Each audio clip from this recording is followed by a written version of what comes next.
some of the player debates. There's infighting amongst both sets of fans. There's no doubt about it in relation to their managers and the systems and the future of the club. I'm joined by Igal here with you for this afternoon's watch-along. Of course, we're going to be live as soon as the game finishes as well on the Football Terrace. Igal, how are you feeling ahead of United Arsenal this week, this afternoon?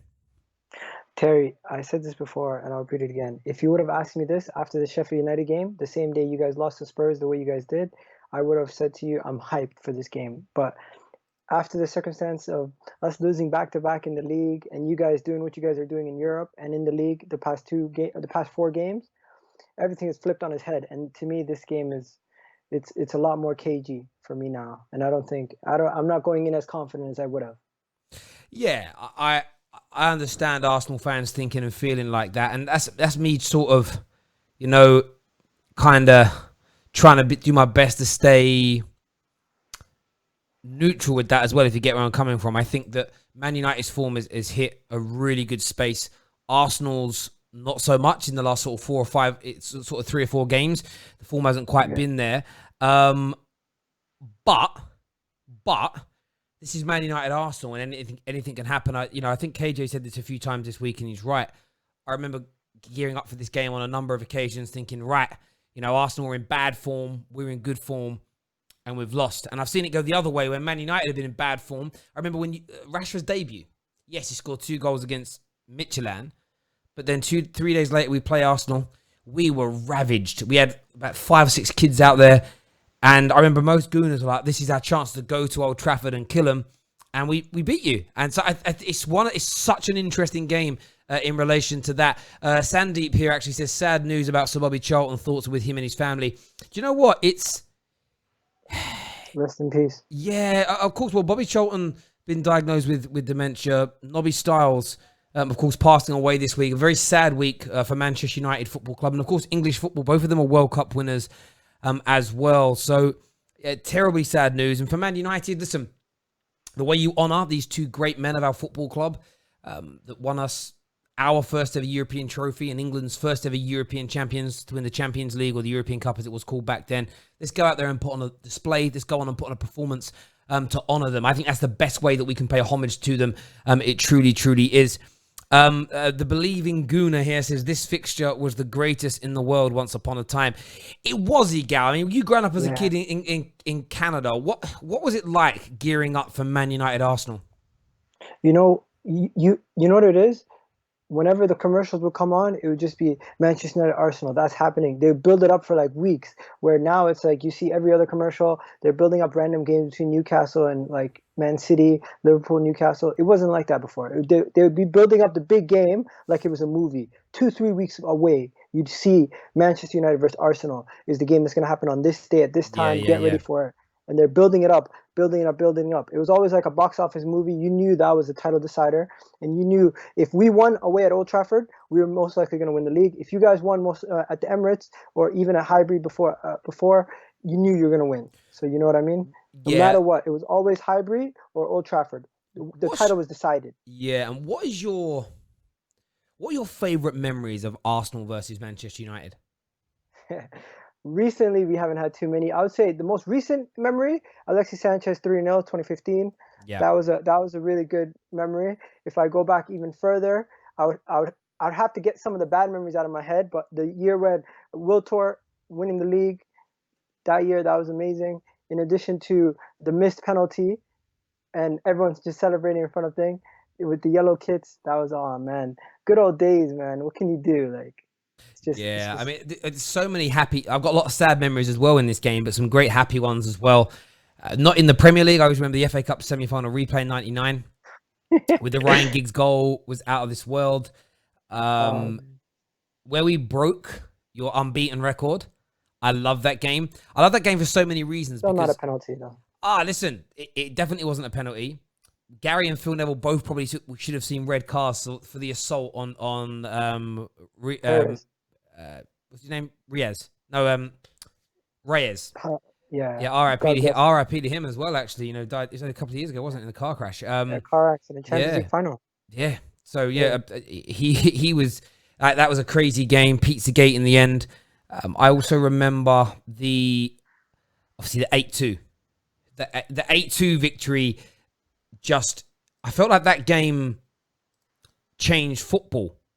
It did. For our, it was almost that kind of.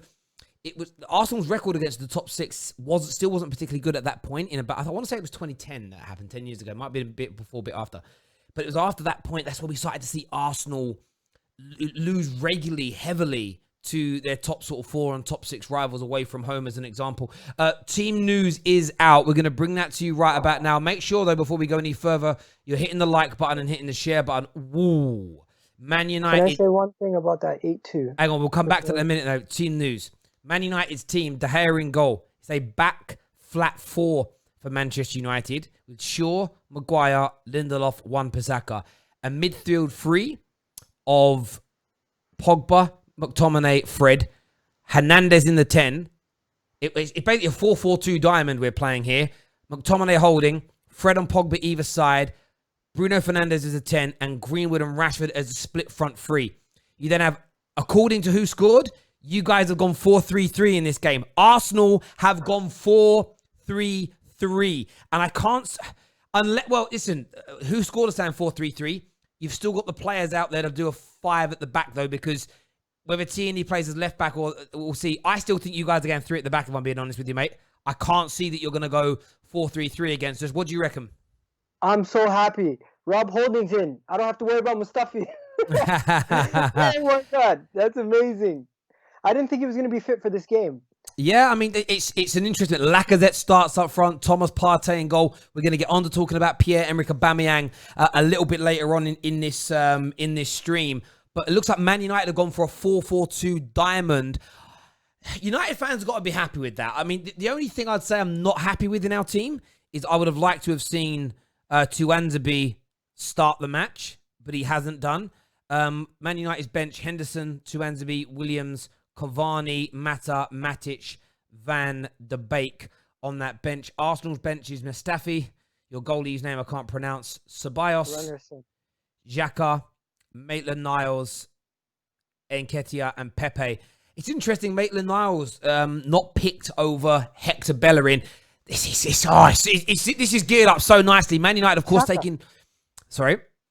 You're just going to gloss over the Xhaka's on the bench. But I'm not surprised. That never happens. Yeah, but this is why I don't think you're playing 4-3-3 like who scores have got you lined up. Actually, I'm going to go and take a quick look. So we're going to go through stats in a minute. I want to go and take a look at the team, how Sky have lined you up on their... Let me just refresh. I've got Sky up as well here. I'm interested to see... They haven't put your team news up yet. Because it'd be interesting to... I think you guys are going 3 at the back with wing-backs. I cannot see you playing 4-3-3 against us in the way that they've described here. But get your views in, ladies and gentlemen. Hit the like and share button for us. Sign up to our mailing list as well. All the information for that is in our description below. When you see that Man United lineup, though, what worries you about it? You know what? You might think I'm crazy, but I would rather have had Matic playing, because I feel like the legs that Fred and Scott McTominay have, they'll be able to cover that spaces and clog up some of those spaces that we would have got in behind. Where if Matic was playing, he's a little bit less mobile, and we'd be able to get into those spaces and maybe isolate some of your center backs and run at them with pace. But instead, now we have Fred and Scott McTominay who can now cover that space in between Harry Maguire and Luke Shaw. And even if we're on the other side, cover that space between Wan-Bissaka and who else do you have? Oh, obviously Lindelof. So that is, I would rather have not faced Scott McTominay and Fred, but had either Matic taking one of those spots. Yeah, no, I hear that. I think for me, it's so intriguing because this worked against RB Leipzig in the week, but RB Leipzig attack. Are Arsenal actually going to attack us with the same frequency? I personally can't see it. So I kind of sit there and think to myself, this is interesting. I mean, there's going to be frustration because Van der Beek hasn't started the game. And people are going to be, oh, God, I can't believe it. It's disrespectful. It's disgraceful. Well, in this system, he plays in Bruno Fernandes' position. For me, it's just absolutely brilliant strength in depth. And look what we've got to come on. We've got Van der Beek. We have Cavani that can come onto the field of play to change it up. Those two players are quite literally game changers, and you're going to need the energy and tenacity of Fred and McTominay in there. I want to speak about, if we may, I want to speak about Thomas Partey with you because he's starting in that central area today. We don't know yet whether he's playing 4-3-3 or three centre-backs with two wing-backs. We're going to wait and see. I would say three centre-backs are going to play with full-backs, in my opinion. That's my view. With Tierney, Holding, and Gabriel as your three centre-backs, and Bellerin and Saka as wing-backs. That's what I'm anticipating from this. But Thomas Partey is going to start central regardless. Looking at him statistically, he in domestic and club level games over the last 5 years averages nearly 5 interceptions per game. Only loses the ball an incredible 8 times on average per game, and that's whether it's a bad pass or he gets dispossessed. And less than 20% of that is in his own half. That for me is when you're playing a team like United that will sometimes press, sometimes sit back. When you're being pressed, you need players that are not losing the ball and not losing possession on a regular basis, and he does that. 10 recoveries per game, which is massive over a 5-year period, and wins over 60% of his defensive duels. How difficult do you think Partey is going to make it for Bruno Fernandes today? I think one thing you forgot to mention is his energy and his stamina. That's two things that we did not have in our midfield. And I feel like with Partey, not only with his progressive passing, his interceptions, and his tackling ability, but his ability to get around you and give you problems and make sure that he can press onto our midfielders, and we won't have to worry about it. He's like a one-man midfield. He can win the ball back early. And the reason why he'll make Bruno have a problem today is because you'll see Bruno will not be able to be off the last midfielder and just take up that space between our attack and the midfield. He'll at times need to make sure he comes back and helps out, because I feel like we're going to be pushing guys forward into those flanks, and you're going to have whoever are taking up the wide spots are going to have to drop back deeper, which means Bruno is going to have to come back into the midfield and take up one of the El Nenis or Partey's. And it's more going to be how we set up positionally is going to affect how you guys attack. And I don't think Bruno will be able to fill those spaces with a Partey, El Neni, and our wingers pushing up the way they do. No, I understand that. I think when I look at Thomas Partey, he's a top player. Statistically, can't be denounced or denied. He's absolutely excellent in relation to that. I know some Arsenal fans seem, we didn't get a war. I would prefer a more attacking player. And I kind of get that and understand it. I do like, though, what Arteta has done, because I think he was given a choice. We can get Partey or we can get Iwar. We can't get both. Unless we suddenly sell a player or two that we weren't expecting to sell. I think it's sensible to build a strong defense and build a strong defensive line before you go from the attacking point of view. Because if teams stop, and today's a real big acid test for Arsenal, because I know there's been a lot of criticism of late of the lack of creativity, and we'll get onto Aubameyang a little bit later. Only averaging less than 2 shots per game at the moment, 1.4 shots per game in the Premier League. I know that's a big concern, but the one thing that isn't happening on a lot is you conceding loads of goals. Yes, you lost to Leicester, and yes, you lost to Man City, but it was by the odd goal. You were not torn apart and ripped open in open play as much as we've seen in years gone by. And I think Thomas Partey is going to be absolutely key for that when it comes to Arsenal. But it's about fans having the patience to stick by this process. And listen, I'm good friends with Lee Gunner, and he comes on he doesn't think that Arteta is ever going to be good enough. I'm in the space of it doesn't really matter to me. I'm a Manchester United fan. At the same time, I believe in giving them these young managers like Arteta and Lampard time, because he's 10 months into his managerial career. Nobody knows if he's going to be good enough. What I would say so far about Arteta is every player that he's brought into your club has started pretty well in an Arsenal shirt. You have more stability, and you're not being ripped apart as much as you were under Unai Emery, and of course in the latter years of Arsene Wenger. And it's about building out from there. And I think if every summer for the next 2 years you can bring in a couple of Thomas Parteys in different positions, of course, people of his level, but maybe as a creator, somebody else of his level who's a fullback on the right, another striker of his level. If you can do that over the next few years and not lose anybody, and that's the most important element for Arsenal, it's not losing your top players. And we've seen with how much money you've paid the likes of Aubameyang to stay, that's the angle you've now got to go down. Where Liverpool have been able to maintain their superiority over the last few years is they've increased their wages. They increased how much they pay. Tottenham did the same thing. They went from being fairly low payers of salary in the grand scheme of things in the Premier League to one of the highest teams, one of the highest wage bills in the Premier League. Why? Because they wanted to keep hold of Dele Alli, Harry Kane, Son. And you've got to get with the times. So I think Partey is just one of the first pieces of the jigsaw. I think Arsenal fans need to be, criticise where criticism is needed. But at the same time, I still think if you opened up, and I say this today, if you open up against Man United today, you're getting beat 4 or 5-0. I think that you're going to be. I think you're going to be compact with Thomas Partey. I think he's going to play. He's going to have a really important part in your team. But at the same time, more is needed. I don't think it's like you sign Thomas Partey and that's it. We're ready. We have two midfielders on the pitch. I don't think we're going to be playing a 4-3-3. I genuinely believe we will be playing a 3 at the back, and it's going to be Saka on the left of the as the left wing back, and it's going to be Bellerin on the right, and it's going to be the two midfielders in the middle with the Elneny and the Partey, and it's going to be similar to how we played against Liverpool in the Community Shield game, and how we were playing near the back end of the season. But now this is what I have to say about Thomas Partey. I feel like as fans, we build up players too much, and I do this myself, so I'm a victim of this myself. We build up players too much, and then we break them down after if we don't see what we expect from them.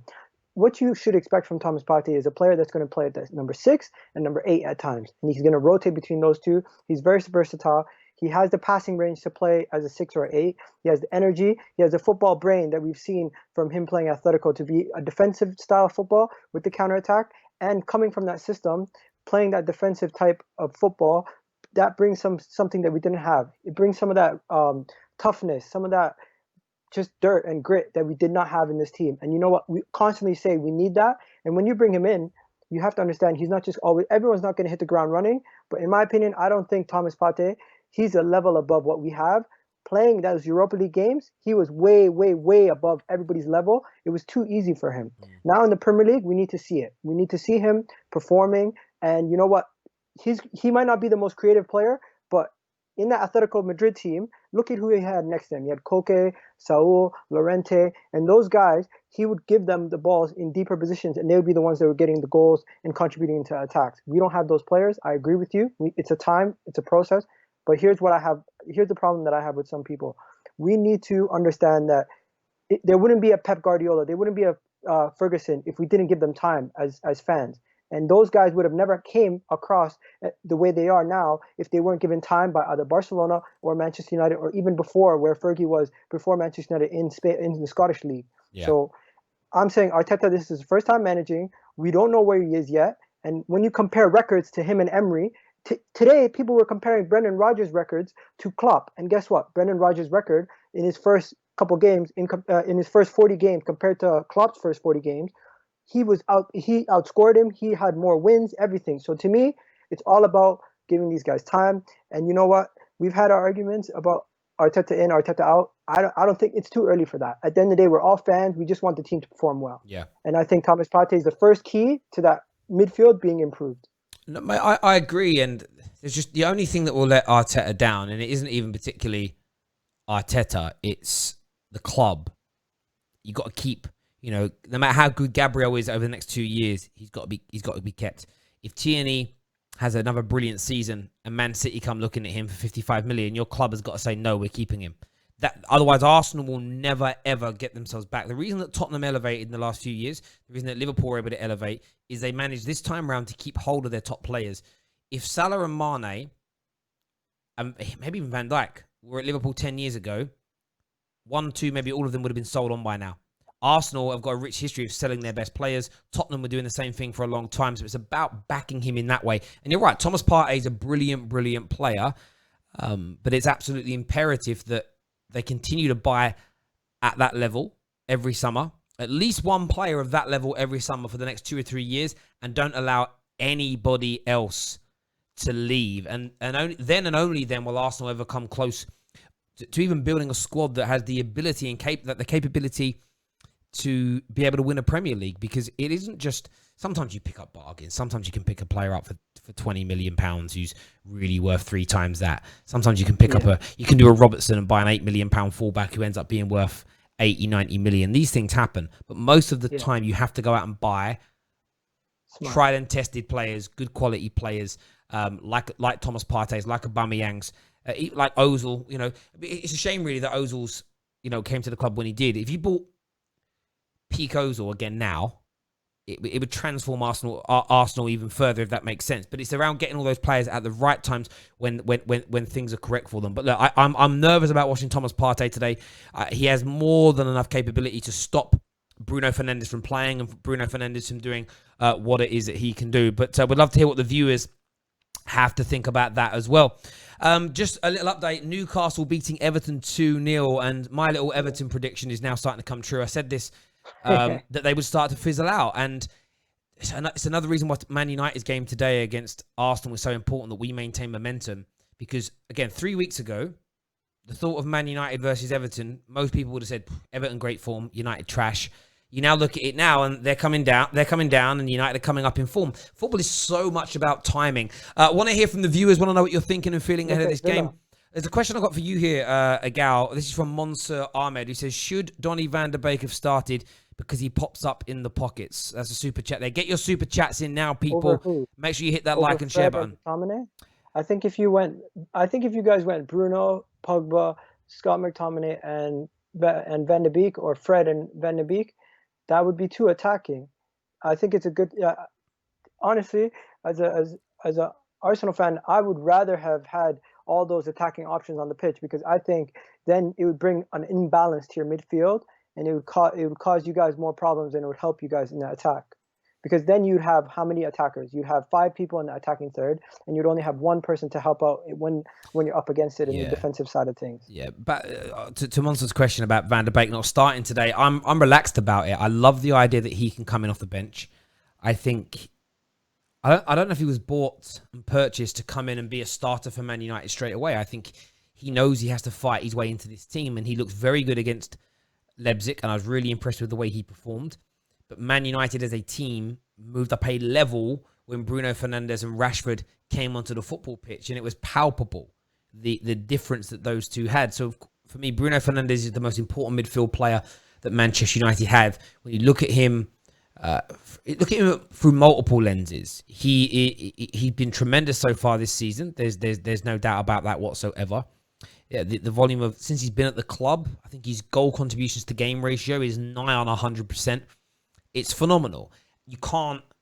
What I love about Fernandes is he could be having an average game in terms of his play and his creativity and everything else, and then bang, he pops up and gets the winner, or he takes a penalty in the last minute that you need to score to win, and he buries it. Although he has missed a couple of his penalties recently, but as a general rule, he's been clutch. He's been a driving force. He's a great captain. Whether he has the armband on or not, he's a great captain. So for me, Van de Beek being on the bench, it doesn't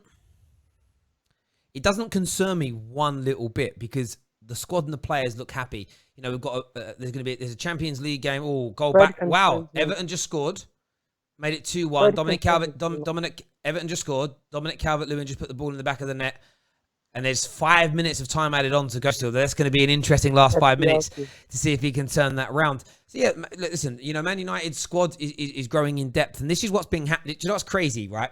I listened to Graham Souness last night, and they put a question in about Jota and Firmino, what should happen, and he basically just said, like, it's great that Liverpool have competition for places. It's great that they have players breathing down their necks. Yet when it comes to Man United, it's always spun as, isn't it poisonous? Do you think it's a poisonous thing that good players are sitting on the bench and can't get into the first team? And United fans fall for it. For me, this is brilliant. Imagine having Cavani and Donny van der Beek on the bench. In a few months' time, we're going to have Aman Traore on the bench. We're going to have a young Palestri coming through as an example. It's great. This is amazing. Martial still to return to this team as well. You throw Martial into this squad, like, because obviously he's suspended. That's an extra big name on that bench, and that's scary. And there's a lot of talk that the 5 substitution rule is going to come back into the Premier League after there's been something like a 43 to 45% increase in muscular injuries. The Premier League clubs might end up voting for that to, oh my God, they're going to score Everton, they're going to score. Oh, wow, Sigurdsson tackled there. So I think for me, I'm so relaxed about it. And, you know, you guys look at it this way. If it gets the 70th minute and it's 1-1, 0-0, whatever, and Donny van der Beek's coming on, that's not going to make you relax. It's not like last year when it was Jesse Lingard, or even worse than that when it was Andre Peters, a.k.a. Andreas Pereira, coming onto the football pitch. There's a comment here from Jin who says, not too convinced with the Man United lineup. I'd start Cavani instead of Mason, as Cavani brings a physical presence, and bring Mason Greenwood on in the 60th minute. Who would you prefer to have seen start a Gal? Cavani I would or Mason Greenwood? I would rather Greenwood, because I feel like Cavani is a seasoned pro. He's been banging in goals for PSG for years, and I know if he gets a chance, he might not scuff it. But Greenwood, he's still young, still raw, he's still improving. So I'd rather face the younger, less experienced player than face the Cavani, who's the more balanced, more experienced player. Because we seen last game, he came on and in 2 seconds he almost scored. So it's like I would rather face Greenwood. Mate, I get your rationale. It makes sense. If I was you, I wouldn't sleep on Greenwood. Is the best teenager in the world. He's just outstandingly good. Both feet, two-footed. He can use both feet. Come on the inside, the outside. Can dribble. He can learn. He can pass. And what I love about the question around Cavani and Greenwood is I'm comfortable with either starting. A bit like the Van der Beek point. Whoever starts, I'm relaxed with. And that's what I'm liking about the look of this Man United team at the moment. I'm relaxed with multiple players that can come in and can start and can kind of do their business. So, yeah, happy days as far as I'm concerned. I got a question for you. Go on, mate. I think as Manchester United fans shouldn't be worried about the fact that Van de Beek not starting. If Fred was not starting, I would feel more comfortable, because watching your games over the past couple of weeks, I feel like Fred has been the most integral piece to how you guys have been playing. And if Fred was not playing this game, it would make me feel a lot easier going into this game, where now that I know Fred's playing and not Matic, I'm a little bit more worried about Fred, to be honest. He's a lot better than what he's been playing, a lot better, and he was a one-man midfield against Chelsea, the way he was playing at times. Well, I think what's right in what you're talking about is the level of form with certain players. So when I look at this Man United team, since the international break, Wan-Bissaka has been out of this world. And not his tackling's always been good.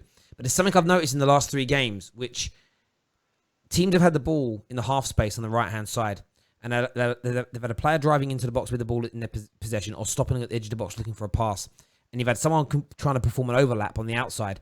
And nearly every single time that ball's been passed outside for the overlap, or on the inside for an underlap, AWB has been there to intercept the ball. He's reading an anticipation of the game it's grown to a next level. Lindelof and Maguire have really sorted themselves out, and I pray that stays the same today. Luke Shaw, I know people dislike him. Obviously, Alex. By the way, we've still got Alex Telles to also come back into this squad as well. I keep forgetting, but of course, out with COVID right now. He'll be back very, very soon. So that's extra quality to come in there. Like, Shaw's upped his game. Defensively, he's been quite sound. And then you go into that midfield area. Like Rashford, Fred, as you mentioned, has been astoundingly good. Paul Pogba, I've been impressed with every time he's come off from the bench. I thought he was excellent when he came on against PSG. Excellent against RB Leipzig. Bruno is what Bruno is. And then from an attacking point of view, we'd start with Rashford and finish with Rashford, just in the best form of his life. So we've got something at the minute, Man United, which I haven't seen from our club for a very long time. And that's 4, 5, 6 players in good to amazing form at the very same time. What about your bench? It's improved a lot. I'm looking at your bench right now, and I'm saying to myself, this is not a Manchester United bench of last year where you look at it and you'd be like, if it's still a tight game, I'm not worried about no one coming off the bench. Now you guys got Cavani, Van de Beek, and I don't get the Axel to Emsby hype. I don't get it. It's almost like you guys are going overboard with him after that PSG game. Can you explain that to me? It makes no sense. He's a young kid, right? So what you've got to understand about Axel is United fans have been watching this lad for 4 or 5 years in the academy and been very excited about him. He went out on loan to Villa, and if you just read and listen to what John Terry thinks about him as a defender, you'll know that there is something about him. It's funny, really, because he played against Arsenal last season, and he did actually make a mistake that led to your goal, but he was playing out of position as a left back in that game due to the injury crisis we had. And defensively, barring that one mistake, he was absolutely excellent, and United fans were happy with it. He hasn't really put a foot wrong in a Man United shirt anytime he's played. He was impeccable for Villa and integral to them being promoted to the Premier League just over a year ago. So there's been a lot of hype about him coming through the academy, what he was doing. You know, this kid at like sort of 17, 18 was just above and beyond sort of academy level football, reserve level football. He's gone out on loan and smashed it. He's getting sort of plaudits from some of the best defenders in British football history. And every time he's played for Man United, he's put in solid performances. He then comes in after 10 months without kicking a ball, goes up against Mbappe and Neymar, and puts him in his back pocket. He put in a defensive performance, an individual defensive performance above anything I've seen for 10 to 20 years in a Manchester United shirt. When you take into context the 10 months out injured. And that's been the only hindrance. The only thing or only concern I have with Axel Tuanzebe is his ability to stay fit. On your point about our bench, you still, as you say, you've got Martial and Alex Telles to return to the squad.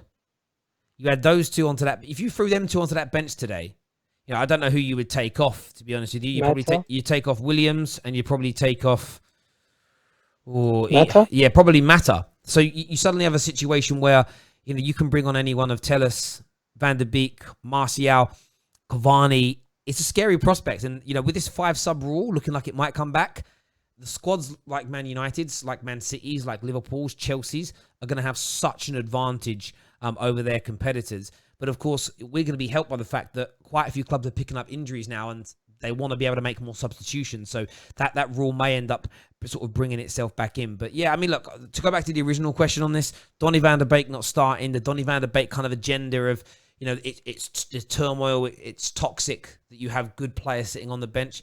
It really isn't. For me, it's the first time I've ever heard professional pundits and journalists criticize a team for having strength in depth. And how they do it is clever, though. Rather than saying it's terrible that we've got strength in depth, that makes no sense. Everybody would laugh at them. They twist it into a way of saying Ollie doesn't know how to manage his squad. Ollie's going to have problems on his hand with trying to manage all of these egos. But yet every other manager out there and every other club gets praised for doing business, for having great options everywhere else. So for me, I'm not falling into this weird media trap on it, and I'm very, very comfortable. Indeed, I truly, truly am. They did it with Aubameyang and Lacazette. When we got Aubameyang, they said, "Oh, this is it for Lacazette." Lacazette just came in and now he's done. They're not going to find a way to play the both of them together. And then when we do play the both of them together, our own manager at the time, which was an interim manager, Freddie Lumberg, came out and said it's tough to play the two of them together. They don't offer us enough defensively. So it does make sense why some people sometimes would say when you buy a player, you're subtracting from somewhere else, but it necessarily doesn't have to be like that. No, and I understand that. I think I always sort of look at these situations and yes, it doesn't always. What you might find with Manchester United is that we are in a position whereby you can't. We might find that we can't play Bruno, Pogba, and Van der Beek all at the same time in games. That maybe just the systems that Ollie's trying to implement don't work with all three of them playing. But that's fine because with midfielders, there's an option to rotate and change. It keeps everybody fresh. With strikers, it's a little harder because as a general rule, you want your striker on for the majority of all the big games, and it's a little bit harder.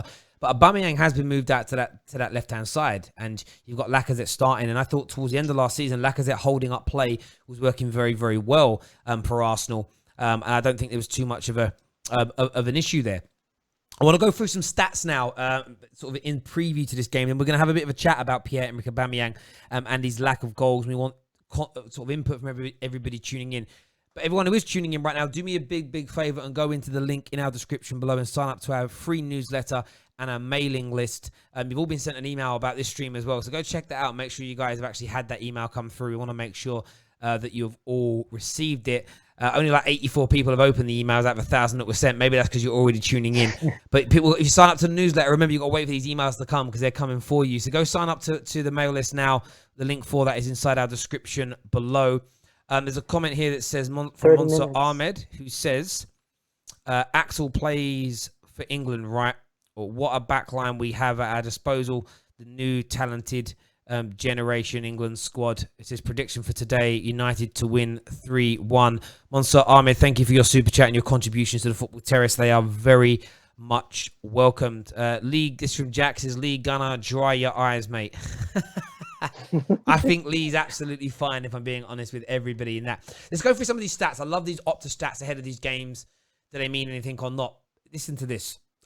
Man United are unbeaten in their last 13 league games against Manchester United at Old Trafford. 8 wins, 5 draws since the 1-0 loss in September 2006. And I want to say that was...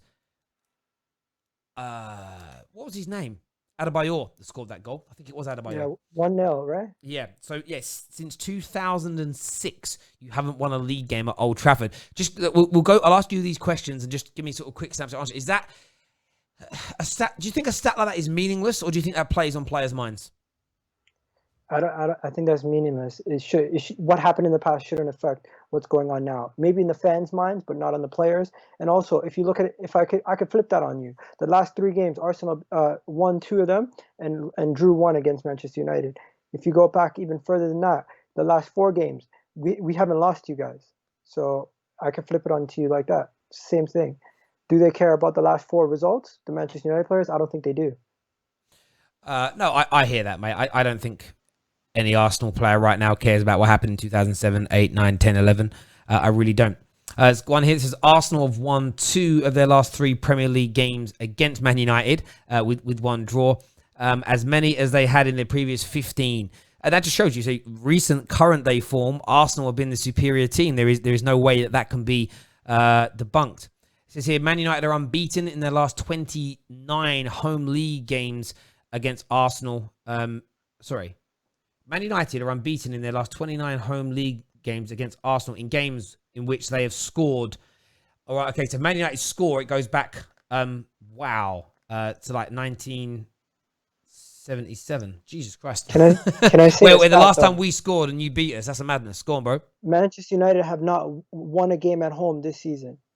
Yes, well, in the Premier League, yes, that's very, very true. So our record in the Premier League hasn't been good. The last 2 or 3 games of last season, also, we were not particularly great as well. Comment here, there's a stat here that says Mikel Arteta is looking to become only the 2nd manager in Arsenal's history to win both of their first 2 games against Manchester United after Herbert Chapman did it in 1925. Like, I love statistics. Herbert Chapman did it in the 1925-26 season. The last Gunners manager to win their first away game against the Red Devils was Billy Wright in May 1963. I mean, there's something significant in that. Like, you think of how many Arsenal managers you've had since going away against Man United. It shows how tough it's been over the decades to actually get results against Man United. This is an interesting one, and it brings us on to a few subjects that we're going to be talking about in the next half an hour. Since scoring twice against Arsenal in his Premier League debut in February 2016, Marcus Rashford hasn't found the net in any of his last 9 games against them in all competitions, including 5 starts in this run. Now, I want to talk about Marcus Rashford because his form is phenomenal at the moment. And I want to break this down for people because people keep saying to me that for them to talk about Rashford moving up a level, from what I don't even want to get into a debate about tiers because everybody has their own tiering system in their head, and you end up debating the tiering system as opposed to the players that are within it. So whatever level 18 months, 2 years ago, you had Marcus Rashford at, the one criticism that I saw regularly was he has to become more consistent before so whoever you're talking to, moves him up a tier. Whether he was in tier 3 to tier 2, 2 to 1, 1 to world class, whatever it may be. Just breaking this down. So, people talk about consistency. Remember, he's only just turned 23. In his last 53 games, Marcus Rashford, he has contributed 42 goals for Man United Football Club, which is a percentage of 79%, which is absolutely brilliant. That's over the whole. That is the whole of last season and the beginning of this campaign. So that's a season and a bit. That is what he has done. To put that into context of people, in that exact same time period, 79% goal contributions to game ratio, 42 goal contributions in 53 games. Mane, who's considered by many the best attacking player in the Premier League, in that same time period played 56 games, and he has 46 goal contributions, making his percentage 82%, marginally better than Rashford. Mohamed Salah, 44 goal contributions in that time in 59 games, 74%. Gnabry in Germany, rated as a top player, 42 in 54 games, 77%. Sancho, we know how good Sancho is. 45 and 52, 86%. And I thought I'd throw this in there for a bit of a laugh. I've added this season, last season, and the season before that together for Eden Hazard. He only has 42 goal contributions in his last 76 games, a percentage of 61%. So Marcus Rashford, just comparing him against some top young talent in Germany that everybody always compares him to, and the two best inside forwards in the league in the past couple of years, Rashford he's quite literally on par with all of them in terms of his goal contribution. So for me, he's found the consistency now. This season, it's even more astronomical when you read through this. He has scored in 96% of his games and assisted in 27% of them. He has 9 goal contributions in 7.3 games if you add the minutes up. It's absolutely astounding. His expected goals right now per game is at 2.34. He's been in scintillating form. In your opinion, as a rival looking at Marcus Rashford, one, how good do you think he is? And tell us in your own tiering system. And secondly, why do you think he's criminally underrated by so many rivals and by a lot of Man United fans? Okay. I think, once again, it's because you're judging a player in his first 6 seasons in the top flight of football. People have been judging him quite harshly. His first 3 seasons, he never got 10 goals in the league. But what he was doing was he was still very raw, and a lot of his goals were coming from the left. He wasn't playing striker all the time. He was being chopped and changed between different roles, playing whatever role he needed to play to get into the team, which a young player should do. The past 2 seasons, before this season, is the seasons where you've seen him start contributing to more goals. And I would say a lot of his goals are not poachers' goals. They're goals running at defenders, getting at defenders, and sometimes shooting and almost putting it across the goalkeeper. A lot of those goals from the left-hand side, like he did twice against Liverpool, that time where he ripped Trent Alexander-Arnold. And I think he's in that situation right now where he's still 50% of the time, you can see that he's top class, and the other 50% of the time, people would say he doesn't go missing in games, but you don't really notice in games where he is, and certain times he disappears. So the thing that hinders him is, one, he's at Manchester United, so he gets judged a lot harshly than a lot of other players. And two, he might score 17 goals in a season, but out of those 17 goals in 31 games, they're going to judge him on the games that he didn't get the double. He didn't get 2 goals. He got no goals. He's going to get judged on those games more than he will get judged on the games where he gets a brace or a hat trick. And you know what's interesting? I mean, you're right in the way to do that. The over-criticism of Marcus Rashford is criminal to me. I know for a fact Rashford could score a hat-trick 5 games running. And then on the 6th game, if he had a bit of a poor 6 out of 10 performance, didn't score or create, his detractors would be straight out saying, see, told you he wasn't good enough, told you he was a flash in the pan no matter what he does. And it's why I bring up how many goal contributions he has had in his last 50-plus games, because that's a body of work. And yes, there'll be some games where he might get 2 assists and a goal.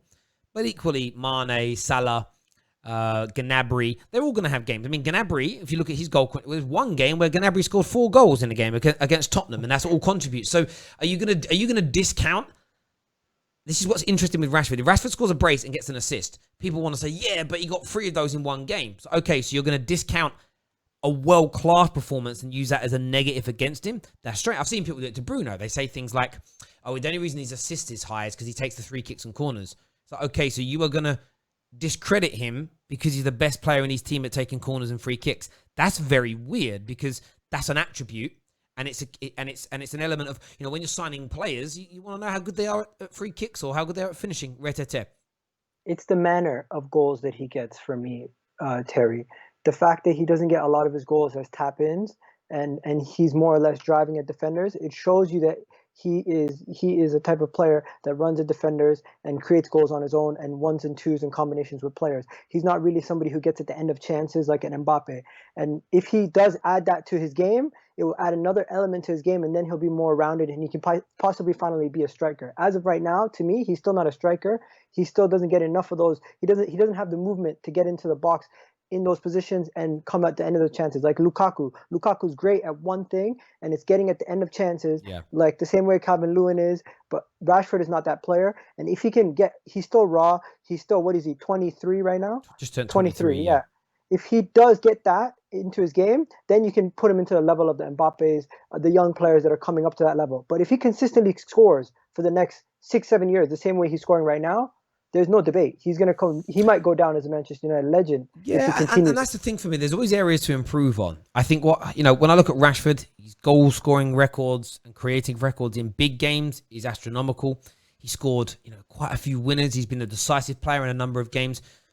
And you're right. I want to see an extra 5 to 8 goals a season where he's just tapping it in 2 yards out, and there's nothing spectacular about the goal. Those things just add and create. And what I love the most about the form that Rashford has demonstrated, especially this season, is he's not taking the penalties anymore, and his goal-scoring levels are moving up to another standard. And I think what's always been really interesting for me about Rashi is the fact that people like to discount the fact that he's not only been a young man coming through one of the worst periods in Man United's history and developing. He's still only 23 years of age. And people, I'm comparing him here in the last 18 months to people like Mane and Salah, who I consider to be the 2 best attacking players in the Premier League over the last 3 to 4 years, outside of Harry Kane, who's in that conversation with them. They're all 5-6 years older than him, and he is performing on their level, by the way, in superior teams. That is something I always throw into the mix when it comes to these conversations, is how good is the team? Look at Danny Ings at the minute. Can you imagine how good Danny Ings would be in a City team? He'd be even better because he'd have extra quality around him to improve on him. And I look at Marcus Rashford, and I see a player that can become consistently world-class. And why do I see that? One, that the eye test is there, the talent is there. People talk about he takes too many shots. He averages 3 shots per game, which is where when you just go into the statistics, go and look at Mane, really good. Look at Salah. If you actually go out into it and look at the average shots he takes in comparison to his contemporaries, people that play as inside forwards for top 5-6 teams in the elite leagues, he's on par with all of them. They all range between 1.8 and 3.5. He's at the higher end of that spectrum, but the majority are around 2.5 to 3. Just between 2.5 and 3.5. So there is this weird notion that he shoots too much. It's like, well, he doesn't. He just simply, factually doesn't. There's always something with Rashford. I think what it is, people just didn't want to see him succeed for whatever reason. United player, England player, whatever it may be. But he's just motoring on so nicely. I mean, look at it here. I mean, he's got, just in the Premier League, 46 goals and 23 assists. It's better than Wayne Rooney at that age. It's amazing. It's the Martial FC Rashford thing. It's similar to what we got right now with Leno and Martinez. Martinez left, and there's still people rooting for Martinez to do better than Leno. It's just weird. But at least your players are still at the same club. No, and I get that. And I think for me, some people don't like Rashford, and they don't have to like Rashford. That's completely up to them. I think where I call people out is when they make things up about Marcus Rashford, or they lie about him and say, he's a stat padder. Well, how? He scored a hat-trick the other night. So hat-trick score. I actually saw someone tweet out that scoring hat-tricks is basically stat padding because we didn't need that many goals to win the game. So, I mean, it's just, so basically saying a hat-trick only counts if your team's 2-0 down and you score a hat-trick to win the game. It's lunacy. It's lunacy, in how he gets ripped apart. But for me, I said it a long time. He can reach the highest level of the game. This guy, he's 23. The next 2 or 3 years are going to be important. How he progresses, how he moves on. But it's all there for us to see. And, scoring hat-tricks in Champions Leagues is not something that's done very, very regularly by very many players, especially when you're playing a team of Leipzig's quality at the same time. But as I say, I think he's got all the makings to be a top star. The most impressive thing, Terry, you guys keep your academy players. We lost at Gnabry because he had an amazing situation where he played good in the World Cup for Germany, and then we wanted to keep him, but he said he's running down his contract and he's going to leave on a free. So we sold him for whatever we could get at that time. Where Manchester United, constantly year in year out, you guys found a way to keep your top players. And even right now, Dean Henderson, he wanted to leave if he wasn't going to get an opportunity. Chelsea were looking for a goalkeeper. You guys basically told them no. No, we're keeping him. No, exactly. I agree with you, mate. And that's something that teams, that's what, and Eric, like I said earlier, that's where you guys really need to improve as a football club, is keeping hold of your best players. And you see, 2.5 years ago, when Rashford was struggling, can you imagine if we sold him to Barcelona when they were inquiring about him? And he was now doing this for, imagine he played in his last 53 games for Barcelona, he'd contributed 42 goals. The same United fans that right now are saying that stat padding would be raging. All the rivals that are saying he's not that good would be laughing at us saying, look at your boys doing over there in Barca or at Real Madrid or another club in England. How the hell did you let him go? See, that's how I know it's a good achievement, because that's how it would be thrown back at Manchester United. Get your super chats in, people. We've got a few more here. Sonny here says, Sonny Unfiltered says, Man United was not always the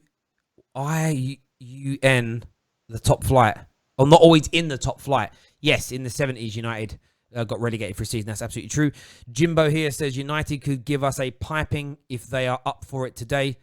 Daniel here says 1-1 incoming, but hope it's a good game. I mean, 1-1 would be so good for the top 6 rivals, because it means we both drop points. That's, if you're a Chelsea fan today, Liverpool fan, City fan, you are hoping for a draw. That's the only thing you can be hoping for. Michael here says, you are as bad as VAR. England don't have any world-class players, period. Just ask Iceland at the World Cup. Well, Iceland beat us at the Euros, Michael Ramsey. So, well done, but wrong competition, bro. Wrong competition. And do we have world-class players? Listen, the debate around world-class players is so subjective, because what never gets discussed initially is what makes a player world-class. Because you, Michael Ramsey, might have a completely different spectrum to that of me. I look at ability. I also look at outputs, and I look at consistency of outputs. And you create a metric, and then whoever fits the metric is world class. That's the only fair way to do it. I look at the rankings at your position. If you rank top 5 in your position, but hang on, but who's doing the rankings? My personal opinion. So I'll go striker. I'll look at the top 5 based on my own opinion. The problem with that is that you could be top 5 but not be world class still, because it depends. Like the heavyweight boxing scene right now has got some top-level fighters in. But heavyweight boxing probably went for a 20-year period where the overall quality was poor. So you could have been the second best heavyweight in the world, but still have been trash in comparison. So for me, the way I look at it is this. There are certain players that are beyond world-class. Messi, Ronaldo, Zidane, Ronaldinho, Maradona, Pele, Bobby Charlton, Bobby Moore. These players, for me, are like that Beckenbauer, Van Basten. They all go into this what I call, like, I don't know, like, you could call it universe level, whatever you want to call it. I don't care. Yeah, but not above Hall of Fame. They're just like the pioneers of the game. Johan Cruyff, Puskas, these men, right? They're there, right? Underneath that, you've got world class. Now, for me, let's say we all agree that Thierry Henry was world class. So to be in the world class category, you've got to be in the same ballpark of quality as him. And it isn't just, well, did you score as many goals? It's what goals did you score? Were they clutch? What did you win? How long were you very good for? You know, and then you've got to compare it to your position, because if those players are the benchmarks, I could be the second best in the world as a striker, but if none of the strikers are even Michael Owen's level, they can't be world class. Do you get where I'm coming from? Again, and that's where the debate for me is an interesting one. It's not worth having now because we don't have the time for it. But for me, it's kind of like, can be considered world class if you're comparing them to that benchmark. It's hard to do that over looking at a short career snip. You get what I'm saying? Well, no, so there's two things. Is a player world class, or is a player performing at a world class level? So right now, if I look at Rashford, in the last 18 months, his levels are, for me, are a world standard. He's had patches in those periods where he's been world class. For me to turn around and go, if he maintains his performance level now for 3-4 years, then I'll say, yeah, world class.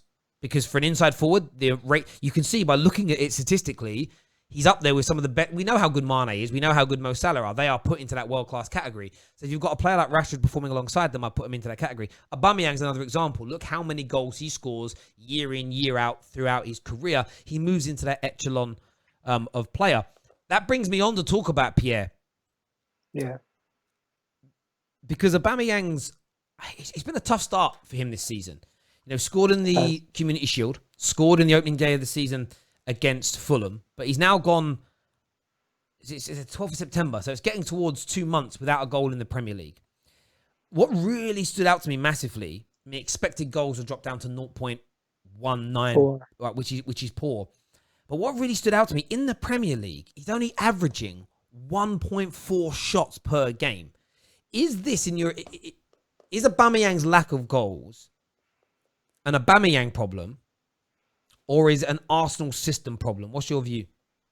I think it's strictly a system problem. I got some stats for you here, Terry. So last year, when his average positioning 41% of his positioning was in the box, and 28% of it was on the left, right? And he was scoring most of his goals from being from the left wing position, dropping into the center role. Now his touches in the box have fallen to 16 touches this season, in comparison to a Grealish that's on 46, in comparison to a Salah who's on 66, in comparison to a Mane who's on 44. This man has only touched the ball in the box 16 times. How are you supposed to score goals when you're a striker or even a left wing if you're only touching the ball 16 times this whole season throughout all our games? And in that time, he's only had 8 shots this whole season. 8 shots. Well, that's my point. That's got to be the system. That's got to be Arteta's system that's hindering Aubameyang, because he's in the box. I see him, but the ball isn't making its way to him. And that's why I say today is such an important game, because if we stop the ball getting into your strikers, or if you don't try to get the ball into your strikers because you don't have the creativity, it becomes almost impossible to beat teams if you're not creating chances. Like I used to understand why he was playing on the left. It meant we could squeeze more goal scorers into the team, putting Lacazette as a striker and putting him on the left. But now it's obviously not working. We have to start trying to find a way to get him in more central positions, either meaning Lacazette drops deeper and takes deeper roles so he can fill that space, or just play him outright as a left wing. Take him out of the left wing and play him outright as a striker, drop Lacazette, and put either Saka, and I hope when Martinelli comes back, my hope is Martinelli comes back, he is a natural goal scorer, and he can rotate and fill positions that Aubameyang can do on that left. Once we have the balance of a Martinelli or a Saka on the left-hand side and Aubameyang up top, and either a Pepe or Willian, I think Lacazette might surplus his requirements. Who's been your main striker in the Premier League this season, though? Lacazette. So, I mean, I want to look at this. We'll look at the statistical evidence of this. So if we go to this season, and I'm just going to look in the Premier League alone. So if we just want to see touches in the box here, because I think that's the important one to look at. Touches in the penalty area. So he's only had 22 touches in the penalty area all season as well. So, and he said Aubameyang's had what, 16? Yes. So you could see an extra goal or two being scored there, because the conversion rate is going to be higher. Lacazette's actually only had 7 shots in the Premier League this season. The great thing is 71% have been on target. So my view is this. I don't necessarily think, and it's one of those things where when you look at Lacazette, a lot of people like to have a go at him. A lot of people like to have a go at Aubameyang when he's not scoring. But for me, it's a system thing with Arsenal. You're not opening up enough. You're not being expansive enough in games, because your main striker's only touched the ball in the box 22 times. And as you say, Aubameyang's only touched it 16 times. You can't shoot every time you touch it either. Sometimes you're going to be closed down. Sometimes you have to pass because of where you are in the box. There's not been, 7 shots only from Lacazette this year. And how many shots did you say Aubameyang's had? Just 8. Just 8. So between your almost £100 million worth of strikers, you've had 15 shots from both between them.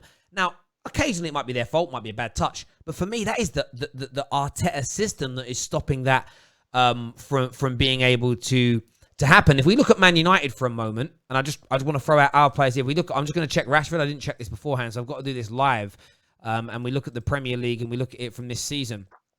I don't know how many times he's touched the ball in the box, but I'm going to have a look and see in terms of the overall While number. While you're doing that, can I say one thing? See, look, Rashford, 25 times he's touched the ball in the box. He's our inside forward, so he's getting towards double touches inside the box that Aubameyang has had, which is why he's goal, he should be scoring more goals. He had 13 shots rather than 7, but you can see he's getting towards doubling. And if over the course of the season, Rashford gets double the opportunities that Aubameyang gets, it's unless Aubameyang goes on this run where he has 1 shot a game and they all go in for 10, 20 games, he isn't going to score enough goals. Your system has got to potentially change to a point where you're actually able to create an abundance of chances for your players. Last year, even though he was playing as striker, left wing, he was filling the striker position more times. He spent more than 40% of the game time in the box. This year, he's been asked to do a different role. The role has changed dramatically. Last year, he was not touching the touchline as much as he was touching the touchline this year. I feel like the back end of the season, the way we played and the way he was getting those goals, cutting onto his right foot from deep, is what Arteta has been looking for. And we cannot be expecting him to score from deep consistently. Cavani has only played 30-odd minutes for Man United in the Premier League, and he's already had 3 touches in the box. Yeah, But you get you my see? point there. Like he's played, like Lacazette has had like 100 times more minutes on the pitch as an example. And obviously it was a very tough game for Cavani to come into as well because Chelsea had 11 men behind the ball. So it's definitely the system. And that's where, though, I think when you look at Arsenal fans, that even the ones trying to back Arteta like yourself, this is where pragmatic football becomes pragmatic football only gets celebrated when you're picking up the W's. If you start losing games narrowly, playing pragmatically, what then creeps into the mind of fans is, well, we're not even enjoying it because it's not a spectacle. Like, do you get where I'm coming from? Like, pragmatic football, the one issue that I have with it as a fan is it's must win.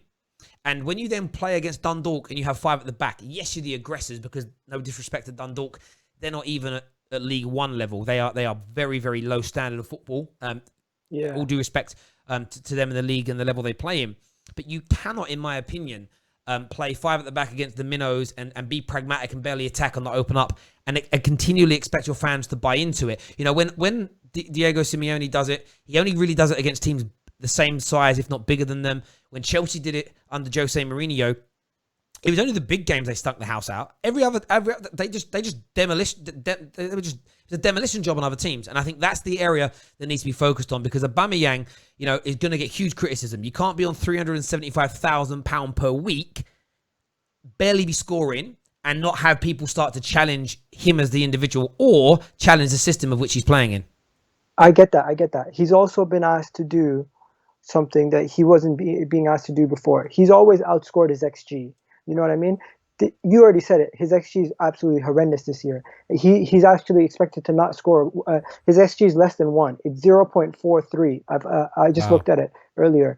That is horrendous in comparison to the Mitroviches and those kind of guys. Calvin Lewins, their XG is like at least 4 goals, and Calvin Lewins outscored that by 7. So if he gets the chances, he's an expert finisher. He's going to finish. The thing is, he's not been getting those chances. So is it a system situation, or is it the fact that we lack the creativity from our team? Because as much as you can bang on the system, you also have to. You can't say we lack creativity and then only talk about the system. You know what I mean? Yeah, it's a combination of player and system, and it always is. I want to just get this They're in and coming out. get Yeah. this done now. Team lineups coming out. A few minutes away from kickoff. Everyone who's tuning in, hit that like button, please.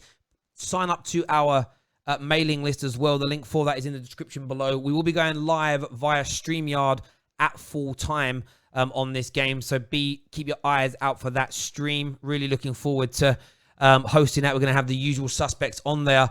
I'm interested to see how Sky here are going to put your lineup out. But before we do that, what's your score prediction, Miguel? And get your score predictions in the comments as well, please, people.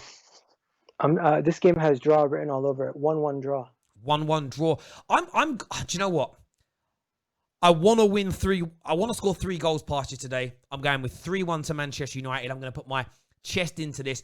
I think we've got the better play. Yeah, Sky have lined you up as 3-4-3. I think we've got the better players. I think we're in better form. I think we have the better manager.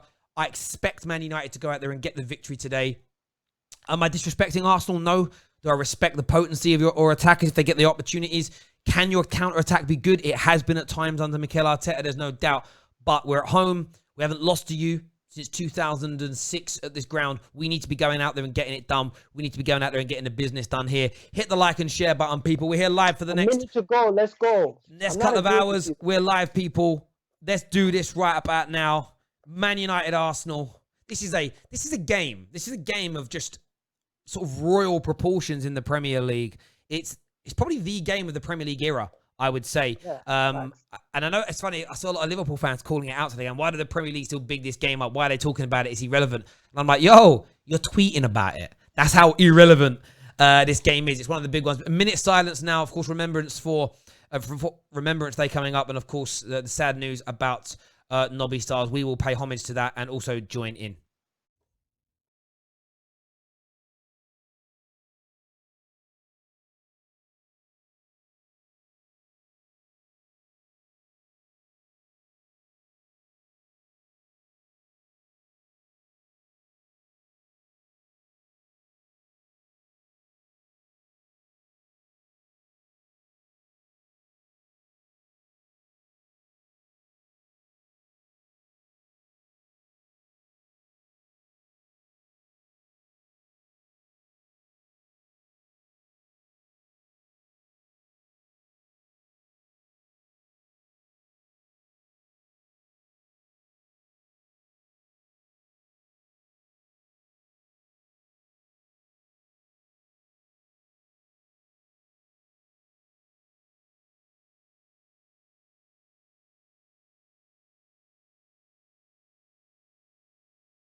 Let's go now. Let's go, boys. Let's do this. Let's get it. Let's get Here it. we go, baby. Impeccable minute silence there. Of course, there's no one in the crowd. Do you know what I always miss? I miss the minute silence, and when the ref blows the whistle, the crowd make the noise again. You know, it's just, it's amazing. It's amazing. But of course, I mean this right now, Man United. Do it today for Nobby Styles and Sir Bobby. That would be my team talk. I know they say don't play the occasion, play the game. But for me, you're talking, I know the younger generation may not be too aware of who those men are, but just research what they did for English football and what they did for Manchester United. They are, if you were to put context for today, they are like the Rio Ferdinand and the Paul Scholes of the eras just gone by as an example. You're talking that level. You know, it's like looking at, Pogba and Kante for France, the World Cup a few years ago. That level of quality. Thank you to Ian Whitehurst for becoming a legendary member of the channel. Get your super chats in now, people. We are live. The game is moments away from kickoff here. We're going to have the little counter for you as well. Up on it should be on there. There it is. The little counter is going to be on as well. Gone a little early so we can see that. Let's go, baby. Game is seconds away from kicking off. There will be a knee, of course, to mark support for Black Lives Matter. Of course, fighting against racism will never stop, should never stop. We'll never stop doing that here at the Football Terrace as well. Knee being taken, but when this ball is kicked off, the only colour that matters is red. Let's go out there. Let's get it done, Man United. And, of course, I'm not wishing any luck to Arsenal whatsoever. I just can't do that. Let's go, people. Game is underway. We're here. We're live. We're going to war. We got bloodstains on our shirt for a reason. Mate, that's not bloodstains on your shirt. You got bloodshot eyes. Rashford is going to leave you guys with bloodshot eyes the whole of today. Watch. What's he going to do to you? If we get in behind your team, can't wait. Ah, man. So a few people asking why we were so quiet. That's because we were paying homage to the minute silence here. Remembrance Day. There we go. So here's Victor Lindelof on the ball. Goes to drive it forward. It's been cut out. Gabriel here in possession for Arsenal. They still haven't taken the knee from me. Jeez, I'm about 30, 40 seconds in front of you, bro. It's okay.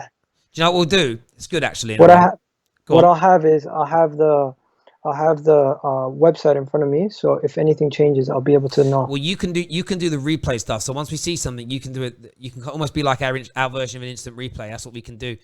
Get your score predictions in, people. Yes, RIP to Sean Connery as well, the original James Bond. It's been a horrible few days for that sort of stuff. 2020 has just been terrible, man. Oh, yeah, Maguire here under pressure here. Lacazette putting it on top. That's lovely play there by Maguire. Into Fred. That's lovely there by Maguire. You see, when the game begins, that's when the nerves start. Like, everything before the game, you could talk as much as you want. I had a meeting this morning. And it was so good because it took my mind off today's game. I'm just nervous the whole day. That's a Man United throw here. Well won by AWB. Aaron Wan-Bissaka in the house. Partey. Super chat here from Red United says, going to do something different on TFT today after the game. What are you going to do, Red United? I'm intrigued, bro. You going to call the show? That'd be amazing, my brother. That'd be amazing. Thank you for the super chat, by the way. It means a great deal to us here. You can become a member by clicking the join button right now. The link is inside our description below. And if you guys are watching the playback, you can always put a comment below to tell us what you thought about the game. Absolutely. Paul Pogba lost out here. It's Willian down the right-hand side. Doesn't really have very many options. He dinks it into the box. Lindelof clears, but goes straight to Willian, but Willian loses it to Paul Pogba, who's really being penned in here. United needs to get rid of this ball. Half a press from Arsenal isn't too much. Risky there by Lindelof. Manages to keep it well. Luke Shaw, lovely ball down the outside to Bruno. It's going to be a Man United throw. Elneny being in the game over Xhaka, you guys will find his mobility will be a lot more visible than what Xhaka does. Xhaka's a lot less mobile, and your midfield will be able to outrun us a lot easier without Elneny. Yeah, there's a lot more. Yeah, there's definitely more athleticism in terms of speed and pace from Elneny. Yeah. Oh, Greenwood, nice pass there by Greenwood. Unlucky, just cut out. Arsenal not going to counter-attack down the left-hand side here with Saka. Big game for Saka today. DT talks him up massively in the preview. There he is, Fred, winning the ball back. The thing is to Saka, I'm one of these. I really rate Saka. I think he's excellent. I truly think he's excellent. And I wish sort of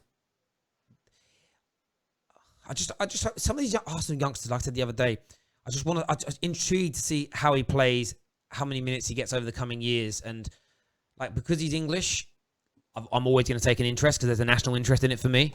But Yeah. he's such a talented lad.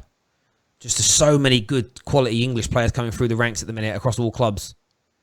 Oh, Greenwood loses out there. Man. Just Thomas Partey sitting in that role. Do you know what I like about Thomas Partey? I mean, we're only 3 minutes into this game. He's just always, when we look like we're going to try and break, he's just there. I think he's going to have that element for you guys. Like, you know when Kante was first at Leicester and then at Chelsea? It's like, no matter what you did, no matter how you tried to attack, or United here, that's a cynical foul there by Willian. Sorry, it's a cynical foul by Willian. He pulls Bruno back as he's trying to counter-attack. I can't understand why he's not being booked. He literally pulled him back when we're counter-attacking. That's a terrible decision by the referee to not award that. Grabbed him around the neck. It's like wrestling. People, I thought that was against the rules, people. He reminds me of Moussa Dembele from Spurs. Because Moussa Dembele from Spurs had this one thing where when he gets the ball, it sticks. And it doesn't matter where he is. He's not going to lose it. Well, that's why when you look at the statistics of how often he's losing the ball in games. Oh, Greenwood's pass deflects off a player. Williams coming through on goal here. Luke Shaw, that's brilliant defending by Luke Shaw. That was lovely. Given away again by You know United another there. thing? Look at this, Terry. You'll notice there's times where Partey's standing in the perfect position for the pass, but our players are not looking at that position because they're not used to seeing a player popping up in those positions. I hear that. He's on the ball here. He's going to shoot. He tries to thread the ball in. You know, we had to counter against you, and our passing really hasn't been good enough. That's a great tackle by Gabriel there on Rashford. He has hurt him, and he's gone through the back of him. Rashford's down hurt. But I have to be honest, that's a fair tackle. More of them tackles should be allowed in football where you got to put it through a player sometimes. Sometimes you just got to go for a player. Some more super chats here. First one says, Terry, I'm so proud of you and your channel. Hashtag epic show. Thank you, CPM. I appreciate that, bro. Red United says, I will be rating players. If a player rates 10, I super chat £10. So I will super chat each player with the super chat amount. Red United, that's amazing. Thank you, bro. Can't wait to see you on the show after the game. You're going to be moving into our Hall of Fame very soon as well. I'm so looking forward to getting the Hall of Fame page on the website made. It's going to be so good. That would be cool. So we can pay homage to all the people and who contribute and keep the channel going. So thank you. Corner here early on to Arsenal. 6 minutes on the clock. This is dangerous. Arsenal have probably been the better team in the opening 6 minutes. Won the ball back well in the middle. Williams going over to take this corner. Five players. One sec. 5 players standing around David De Gea. No one protecting David De Gea, which is very strange by Man United to not be doing that. Ball comes in. Poor corner cleared by Bruno. That was really weird at the corners there. Why nobody... Saka. That's a really good ball in by Saka. Maguire clears it. But David De Gea screams at him saying he was going to catch it. But I don't know. I can't hear whether he shouted or not. De Gea is fuming with Maguire for clearing that when he didn't need to. But what a wonderful cross that was by Saka. But was David De Gea loud enough? That's the question. Can't really say the crowd are drowning the noise out. Another corner kick here. Another corner kick here to Arsenal. We're good at set pieces. I wouldn't be surprised if we scored from a set piece. Maguire clears again. Rashford trying to break away here. Bellerin's first to it, though. You know, over the past 2 years, we haven't been scoring a lot of goals from open play. We've been having a lot of problems doing that. It's almost been like set pieces we've become a set piece specialist at times, attacking wise. Defensively, still not good at stopping set pieces, but... Oh, that's lovely skill by Rashford. Taken out there by Rob Holding. That's got to be a booking. Has to be a booking for Rob Holding. The first yellow? It should be. He absolutely sends it. He nutmegs him and then he's taken out when he's counting. It's got to be a yellow card.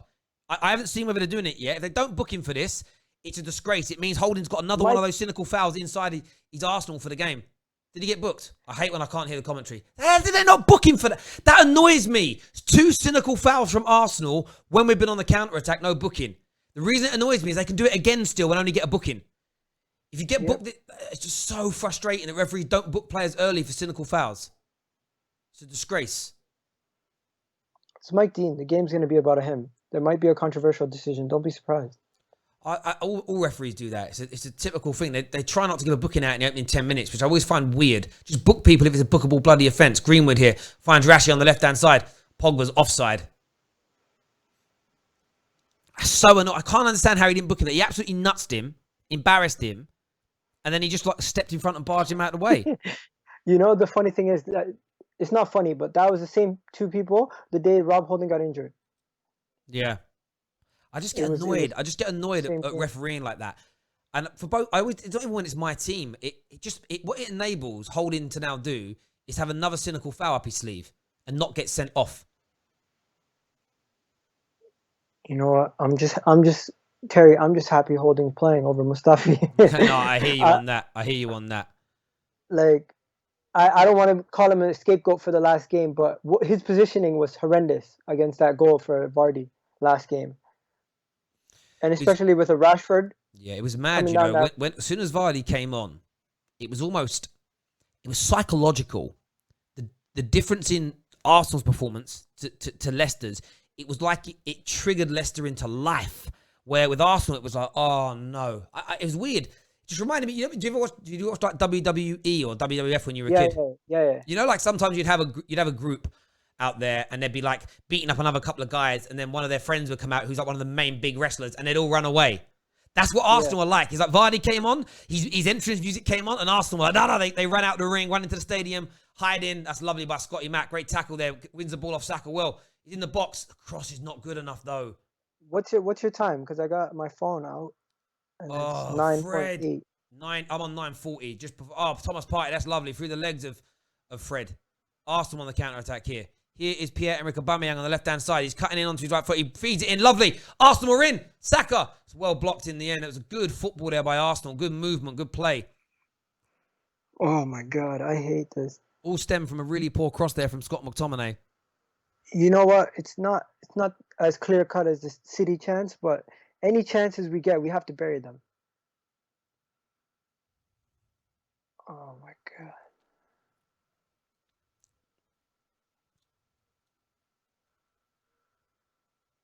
Arsenal having quite a bit of the ball, playing quite a high line. United are doing something really interesting for me 10 minutes in. We're attacking at times, but AWP, what a tackle. Like, we are letting you have the ball, which I think is a very interesting tactic from United. It's almost like we're trying to entice you out. Because in the opening 10 minutes, 52% of the ball in the opening 10 minutes has been in Man United's final third of the pitch. Only 13% in yours.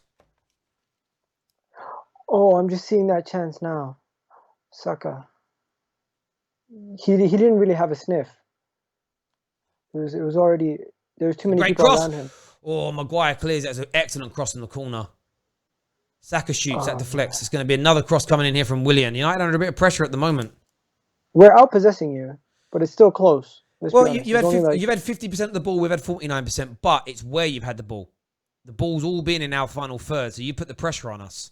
But I think it's an interesting approach by Man United because your line at the minute, your defensive line at the moment. I mean, Partey's on the ball. Gabriel's just gone back into it. He's on the halfway line. that's an interesting duel, Wan-Bissaka and Tierney. Yeah. They're both very good defensively, and you can question Wan-Bissaka's attacking prowess and Tierney's at times because you haven't actually seen it yet.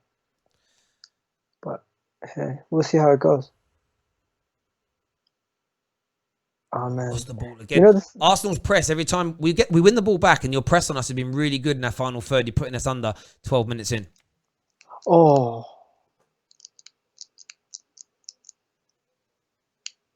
sorry, clicking something.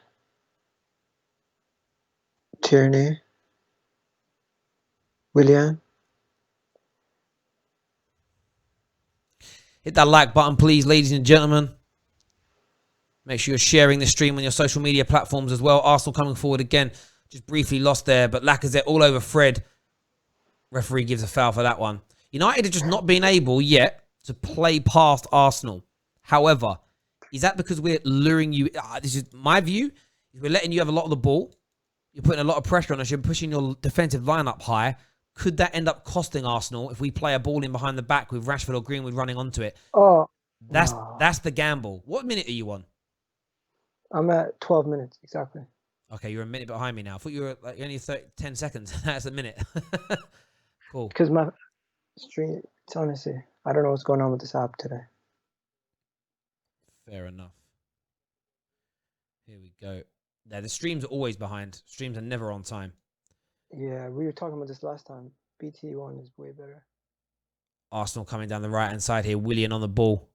United are under You so know much what? pressure this early on in the game.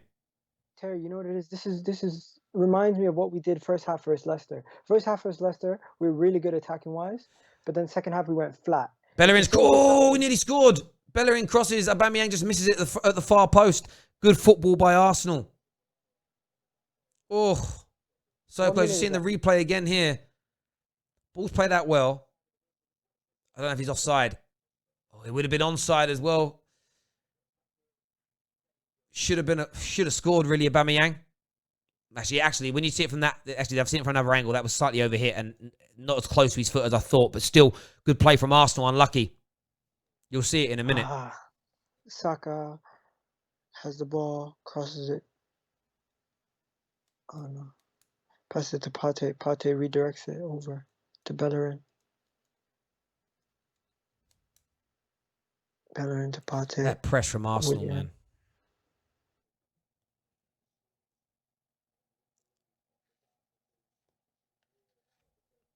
United haven't been able to play out from the back yet at all. You just seen the chance. You know what it is, Terry? I'm so happy that we're not in those kind of positions. We'd usually go back to the center backs. We like where Mohamed El Neni was before he passed it to Willian. We would usually look back to reset and recycle. For once, we're actually Rob still Holding's going just forward. gone through the back of Rashford again. It's the third time Rashford's been hurt by Holding in his first half. The referee has got to step in and protect him. It's just the third time already. Yeah, it would be. This time it was an elbow in the back. Referee hasn't picked up on it. Rob Holding should already be booked, and it would stop him from committing these kind of fouls. Disgusting refereeing so far. Got to protect the players. That's an elbow to the back of the head. Forearm smash to the back of the head. Do you think he's putting it on him more because he remembers you got me injured for like a year? Well, Rashford didn't Off a injure him. free He kick. twisted his knee. No. But like they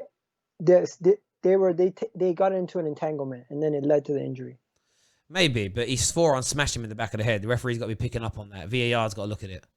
I remember the Arsenal fans being very angry about Mane forearm smashing one of their players in the head, and they all said it should be looked at. So I would expect the same energy from Arsenal fans on this one. Hit that like and share button, people. 0-0 as it stands right now. Aaron Wan-Bissaka trying to come forward. Man United haven't done anything from an attacking point of view yet. Arsenal's press and shape has been excellent. It really has been in this opening 16 minutes. Cannot deny it. United struggling right now. Suddenly this 4-4-2 diamond isn't really giving United what they want in terms of outlet. But it is still 0-0. Long way to go. Paul Pogba on the ball in the middle. Oh, Pogba loses out there too cheaply to Thomas Partey and Laka together. Arsenal now going to come forward. It's Saka here on his left-hand side. Well tackled by Bruno Fernandes. Bruno's running down the right-hand side. Oh, Greenwood's offside. Stays on his feet here. Looked offside to me. Offside's now been given. Yeah, it did look it. Bruno should have released a little bit sooner. It's the first time we really broke the lines of a pass, though. He's showing that he's so much better than what we got before. These kind of games, we usually struggle in the midfield, but we've actually controlled the midfield a little bit. No, you've done... Listen, I've taken that away from Arsenal. You have controlled the midfield. You've bossed the ball. Nearly 60% possession in this game. You've been better in possession than we have. We've been sloppy, but you've pressed us well. Whenever we've had the ball, you've put it on us. The one area that I would be slightly concerned with as an Arsenal fans is that I've seen your defensive line sit as high as the halfway line. And if we get a ball inside to Greenwood or Rashford, you could be in trouble. But you've got some pace at the back there. You know, the positions we're winning the ball back also. We're winning the ball back at the halfway line. We never do that. We usually win the ball back in our own half. Oh my God. Oh.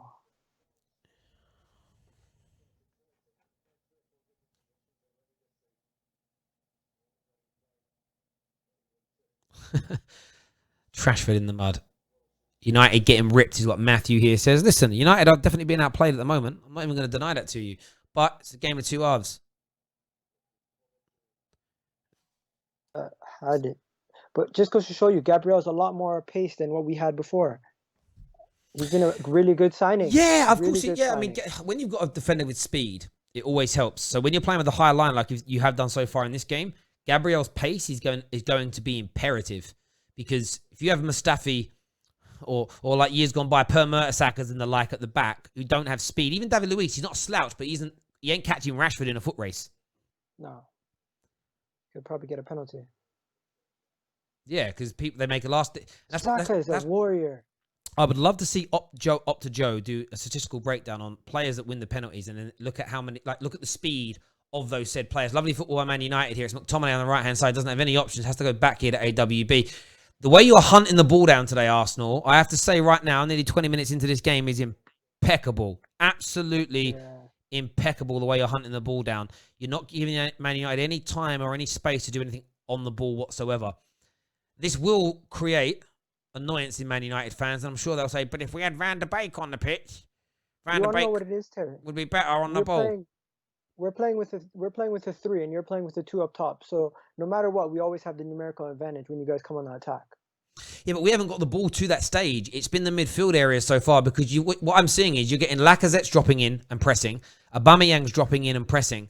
So you're creating like triangle groups of 3 people every time we've got the ball to press in. And so far we haven't been able to pass past that. Where this game comes interesting is if we have a couple of occasions where we pass through your press, do you guys continue pressing in that way? If we break your lines when you're playing a high line, if we break behind a couple of times and score or maybe come close, it's about landing. What we haven't done yet in this game to make you guys think is land a punch where you guys have. And that's always important for me when I watch football, that you land a punch or two, that you let them know you're there. We haven't done that yet.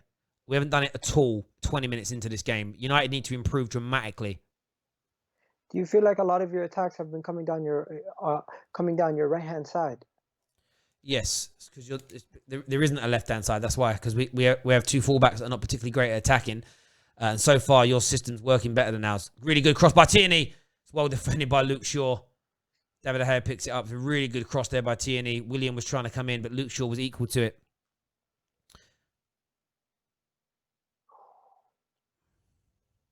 Our strikers are splitting for width, but we're not getting the ball up to our strikers. Look, and now we're trying to play it from the back. You're just pressing us. And the thing is, we have no one to go long to. You guys are not testing the side that is weaker. You guys are picking to attack our stronger side defensively. If you were to... But no, we're not. We're not. Agal, you're wrong. We're not picking your weaker side. You're forcing us down that way. It's a defensive approach. But here goes Rashford with a bit of space to run into here. Rashford tries a wonderful ball to Greenwood. Oh, good save. That's what I mean by landing a glove. That pass from Rashford was world class. He is sitting in a deep, deep position, and he crosses that ball in along the ground with his right peg, taking out a couple of defenders. The accuracy of this pass is astounding. Kevin De Bruyne-esque. Great shot from Greenwood. Excellent save by Leno. Still 0-0. But Man United do what I said they needed to. They land that first glove in this game. Corner to Manchester United here. Ball's whipped in. And that's cleared by Arsenal. Arsenal now looking to counter-attack. Oh, it's a lovely bit of skill by Willian. Fred wins the ball back, though. And they're begging for Fred to now get a booking, saying it's cynical. And Fred gets booked for the cynical foul. You see what I said? No different to Holding. No different to what Holding and Willian himself did earlier on in the game. But Fred gets a booking because it's 20 minutes in. Like I told you, it's the one thing I moan about it in every game. It's no different a foul. Absolute disgraceful refereeing. Disgraceful refereeing. Disgraceful refereeing.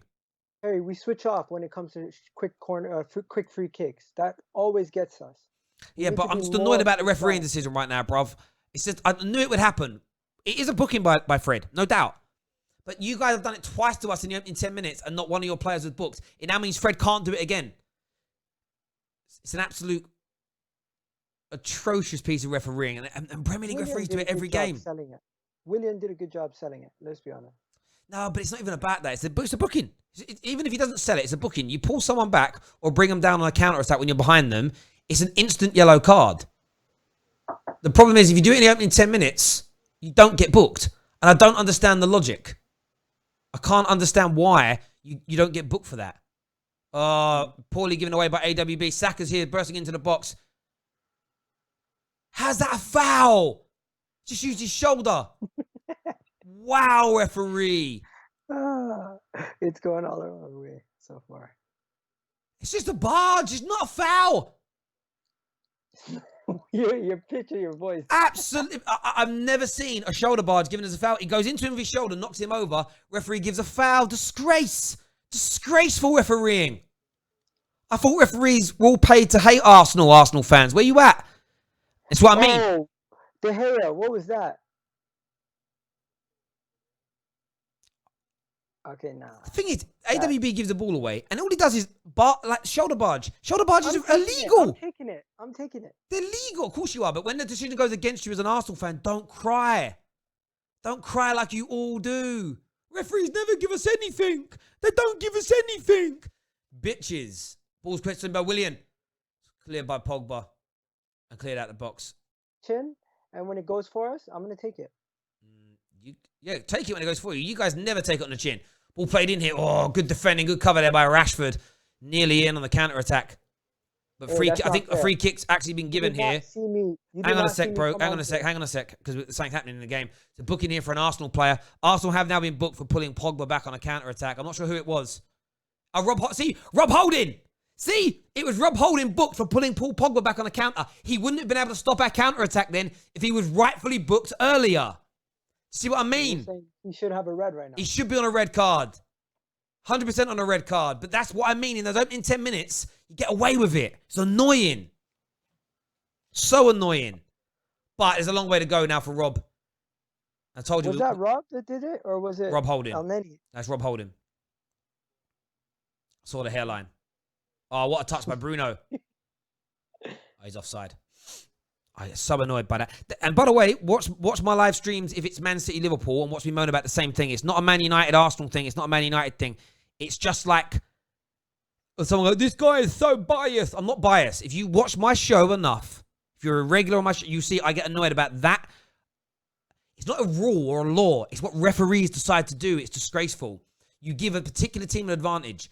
And you know, like sometimes a player's booked and he commits a foul that you know should be another yellow card and he doesn't, and the referee bottles it, and you know within a couple of minutes he's going to be substituted off the pitch.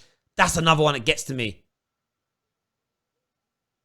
It winds me up. And not just when it's my club, any club. So poor. Arsenal coming forward well here on the left-hand side. It's Saka. We've been playing decent. You are playing very, very well. So far. Can't complain. Red United here says, okay, I will never complain about the ref. This will be my first. I'm worried with this ref. Do you know what, bro? It's poor by him. If Man United lose, though, it isn't on the ref. Let me just say that my view is that if we don't create enough chances to score goals, and if we concede more goals than our opponents, it is on us.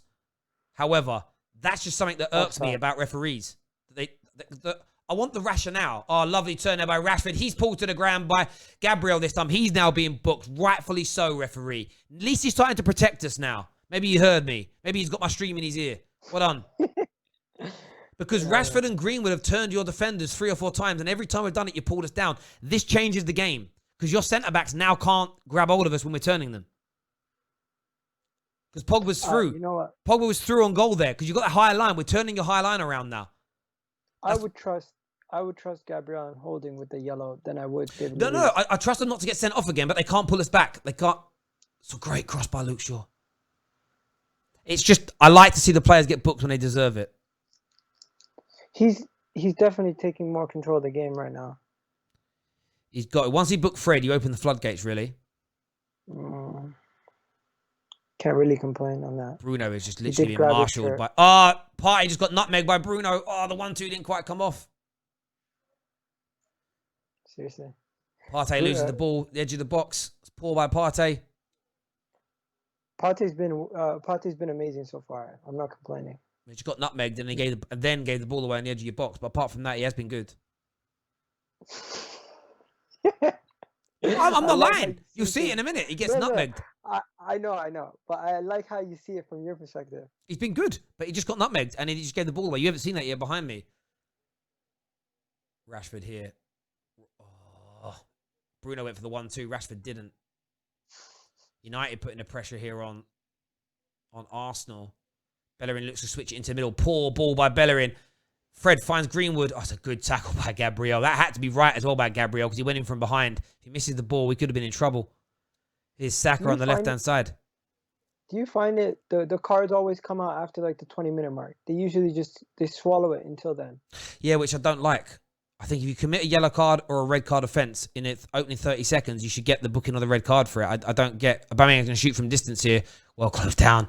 Here's Bellerin. Plays it in. Well read by Luke. Lovely by Luke Shaw. And he dribbles out. Goes for a first-time ball. Finds Greenwood. Touch isn't too great by Greenwood, to be fair.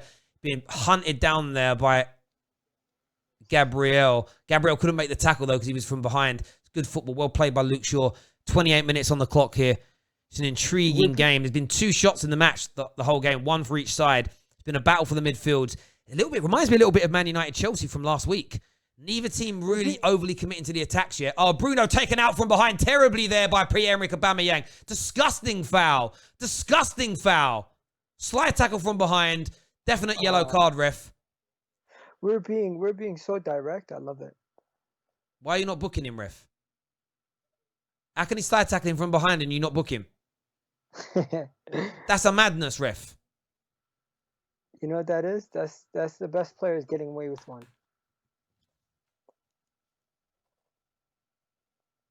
You've seen that before. You've seen players get away with it based on the level or stature that they have. Yeah. Bruno, the cross in here. Oh, that could have been a red even. That was terrible foul. Just showing the stats here. Arsenal have had 31 passes in Man United's final third. Man United have only had 3 in your final third, like completed passes. Like, definitely bossing us in this game. Ball played in long. Maguire gets it down. Doesn't fall to a United player, though. Partey's going to try and play it from the back. It's a nice 1-2 with Laka. He then finds Aubameyang on this left-hand side. Still got Partey with him. Dominating it in the midfield at the moment. United's diamond really isn't helping them so far in this game. 30 minutes in. Do you see him changing it? Not yet. Oli often won't make a change until at least half time. Yeah, no. Arteta won't make a change till like 60th minute. See, if you guys were attacking and you had someone of peak Ozil's quality, someone with real creative spark, you'd have opened us up more when you've been in the final third area. A lot of your 31 passes in the final third have been sideways as opposed to cutting, if that makes sense. Where we haven't held the ball well enough around the edge of your box. You've definitely been the better team so far. There's no doubt. Won't deny. I never deny what I see, even if it's negative towards my team. I'm loving it how we're moving the ball up quick. No, you're moving the ball. You're moving the ball very, very well at the moment. Very good from Arsenal so far. Because you know what, those last 3 games have been some of the worst games under Mikel Arteta. His reign, when it comes to attacking performances against Liverpool and Man City. No, I hear you on that, bro. I completely agree. Not good from your point of view as a fan. Do me a favor, please. Everybody tuning in right now, hit that like button, hit the share button as well. Subscribe to the Football Terrace. I can just sit back, relax right now. I feel a lot more comfortable now that the game started compared to when the game was before the game. I thought we were gonna get outclassed at times. Well, what happens is because you're dominating the ball, you've had it's about 50-50 again now according to the stats, but because you're dominating the territories on the pitch and most of the ball is in our half and we're not peppering you and not really cutting you open, of course you're going to be relaxed. That's poor by AWB again. Saka's switch is going to go out. That's fine. You see, all our creativity comes from the wide areas, so it's easier for you guys to just usher us to spots that you want us to go to.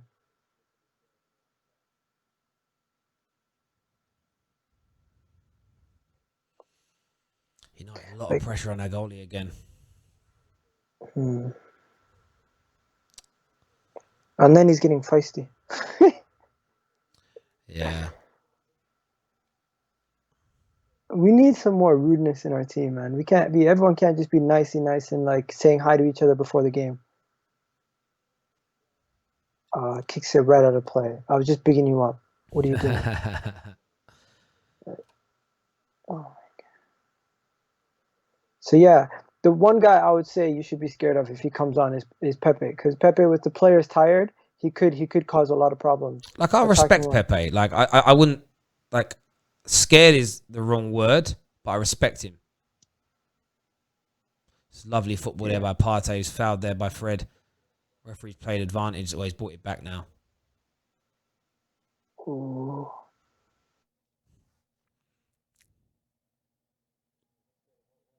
Someone here says AFTV are actually upset about the ref. I Don't understand why. I think the referee's been probably fairer to Arsenal in this game than he's been to Man United, but there we go. Yeah, but we always got the referee issues with Mike Dean. You know it's Mike Dean, so you're just gonna always have your guard up as a fan.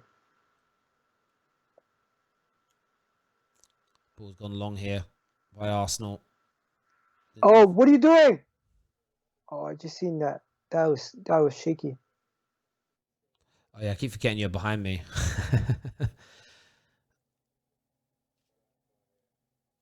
Rashford here goes on the inside. Who's he got with him? No one really. Arsenal are just... The pragmatism in the way you play is excellent. The way you hound the ball down. You're not keeping... It helps us that you all come running back when you lose the ball, because it means you don't have players up the other end to spring an attack on us really quickly. But it makes it hard for us to break you down. Greenwood gives it away. Fred's got to be really careful there. Arsenal coming forward here. It's Willian. Switches the play. It's Aubameyang. Oh, his touch lets him down.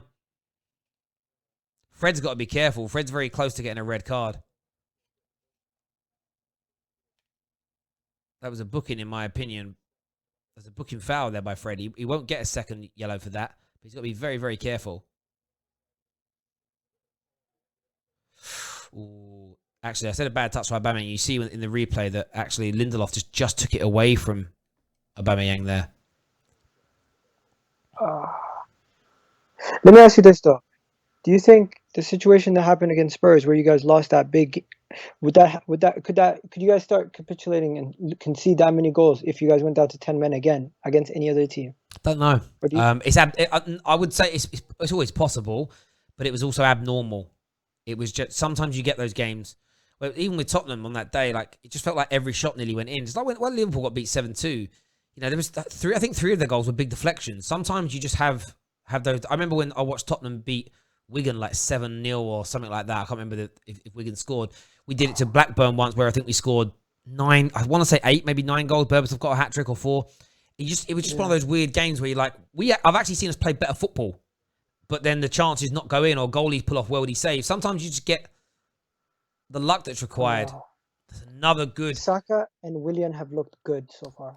Yeah, so's Gabriel. Gabriel just came through the back of Greenwood there and won the ball. Greenwood not strong enough. If I was Man United, I would be... The kind of changes I'd be looking at half-time, and we have to look at them because we're not playing well enough, I'd be looking at Cavani. For Greenwood? Potentially, yeah. Because I think we need somebody with a bit more muscle and a bit more strength up front. Tierney misplaced the pass.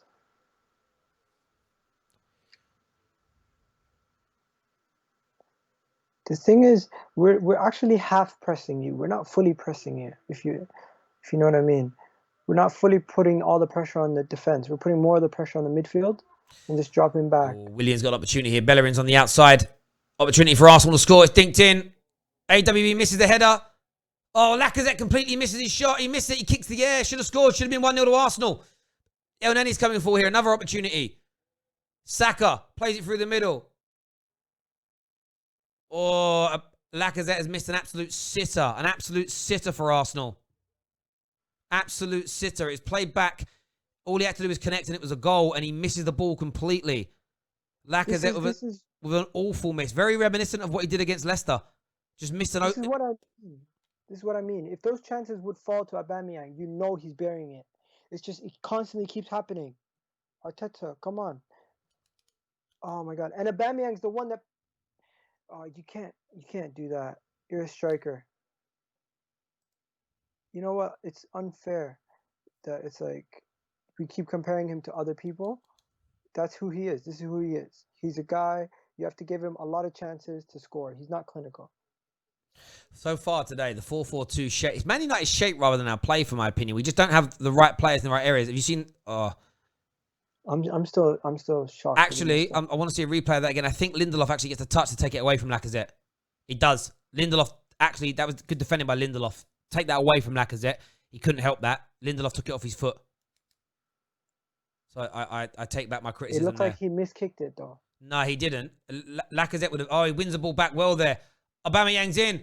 Willian shoots. Oh, he hits the bar. Hits the bar. Arsenal are getting closer and closer. United right now are trash. United right now are trash. Trash. Aubameyang.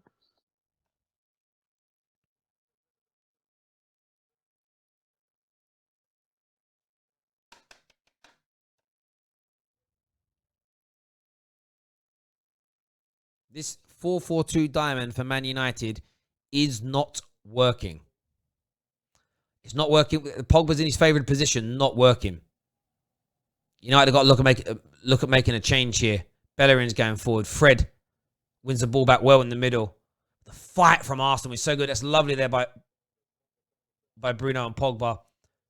The switch from Pogba doesn't come off. Tierney's now going to mount down. Okay, it's not a foul, Tierney. Stop moaning. Stop moaning, son. We've just been awful on the ball today. When you compare the way we played today to our last 4 games, awful. And this is why, like I was saying to the guys the other day, like, I don't get carried away with 3 or 4 games. I look at a body of work, and 4 games have been excellent, and I'll praise it, but we need to improve. What I will say is, it is still 0-0. So, until Arsenal score through playing better than us, it counts for very little. If we go in at half-time 0-0, and then we come out second half and we're brilliant and we win 1-0, 2-0, I don't care to an extent about the first half anymore. It's a game of 90 minutes, and that's what you set it on, what happens by the end. Oh, now Rashford loses the ball again in the middle. Really not good enough. Really not good enough again there by Man United in possession. Poor. Piss poor. Arsenal deserve to be in the lead at the moment. They've hit the bar. They had the opportunities. They've bossed the middle. Pogba, Fred, McTominay are getting bullied in the centre by El Neni, bruv. Crossed in. Here's another deep one. It's going to be a goal kick.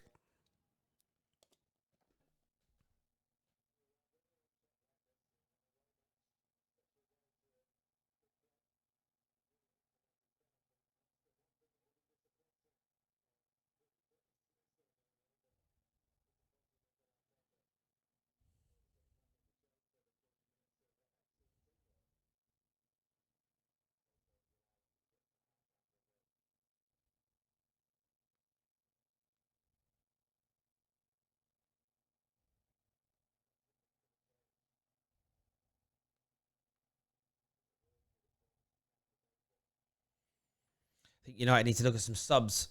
Oh, Bruno now gives it away. We can't pass through. See, Arsenal, when they have the 3-4-3, they just cram that central area. We cannot pass the ball through it.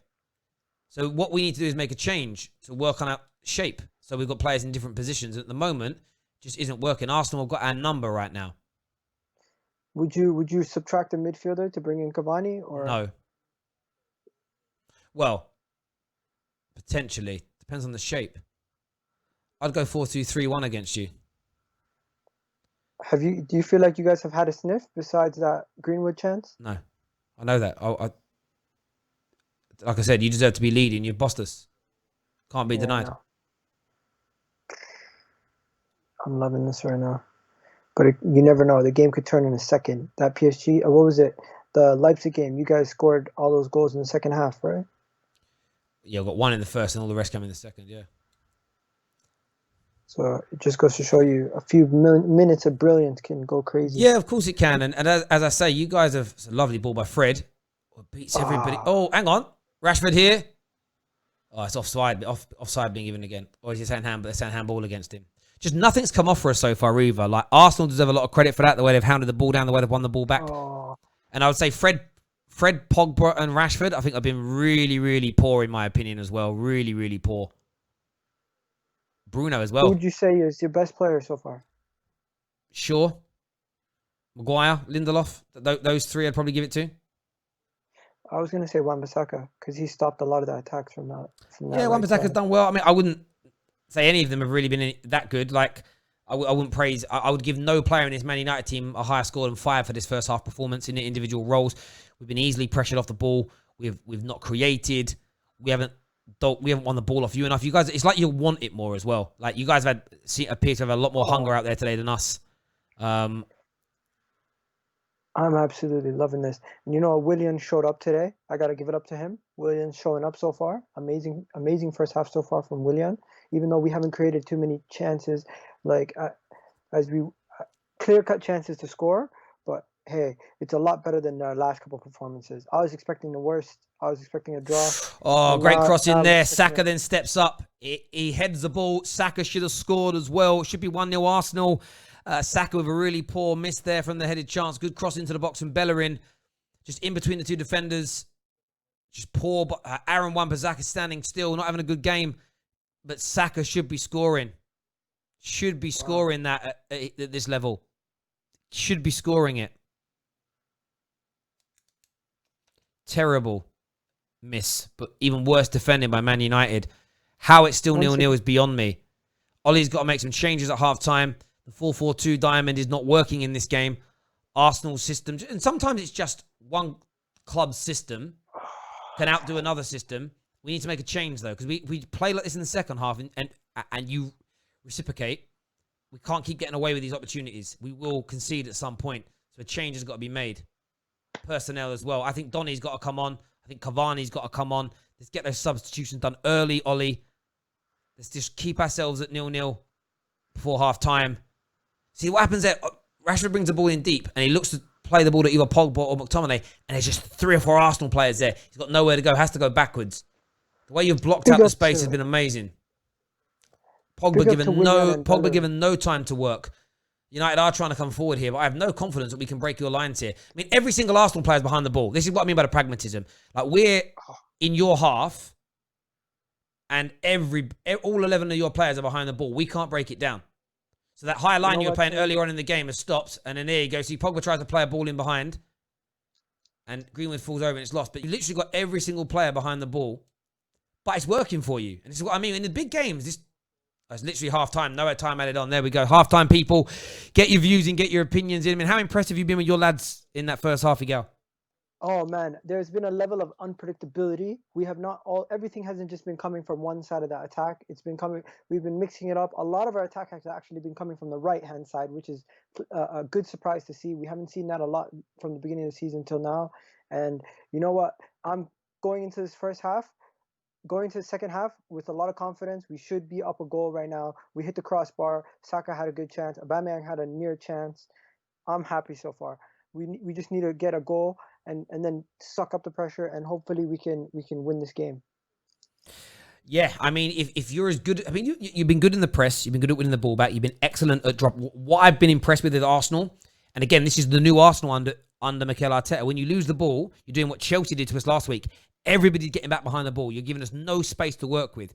The reason that we scored that goal against Leipzig in the first half is Pogba picked the ball up, and there was some space to run into. Today, he picks that ball up, and El Nenny's there, or Bellerin's there, or Gabriel stepping out. Your shape's great. Nope, it's making it harder for you to attack because everybody comes back. But at the same time, your work rate and your shape is what's making it hard for United to break you down. Our 4-4-2 diamond, or whatever you want to call it, simply isn't working. There's Matic on the bench that could help change this. There's Van der Beek, there's Cavani, but changes have definitely got to be made because right now, Man United are hanging on for dear life. It's been a substandard performance from us.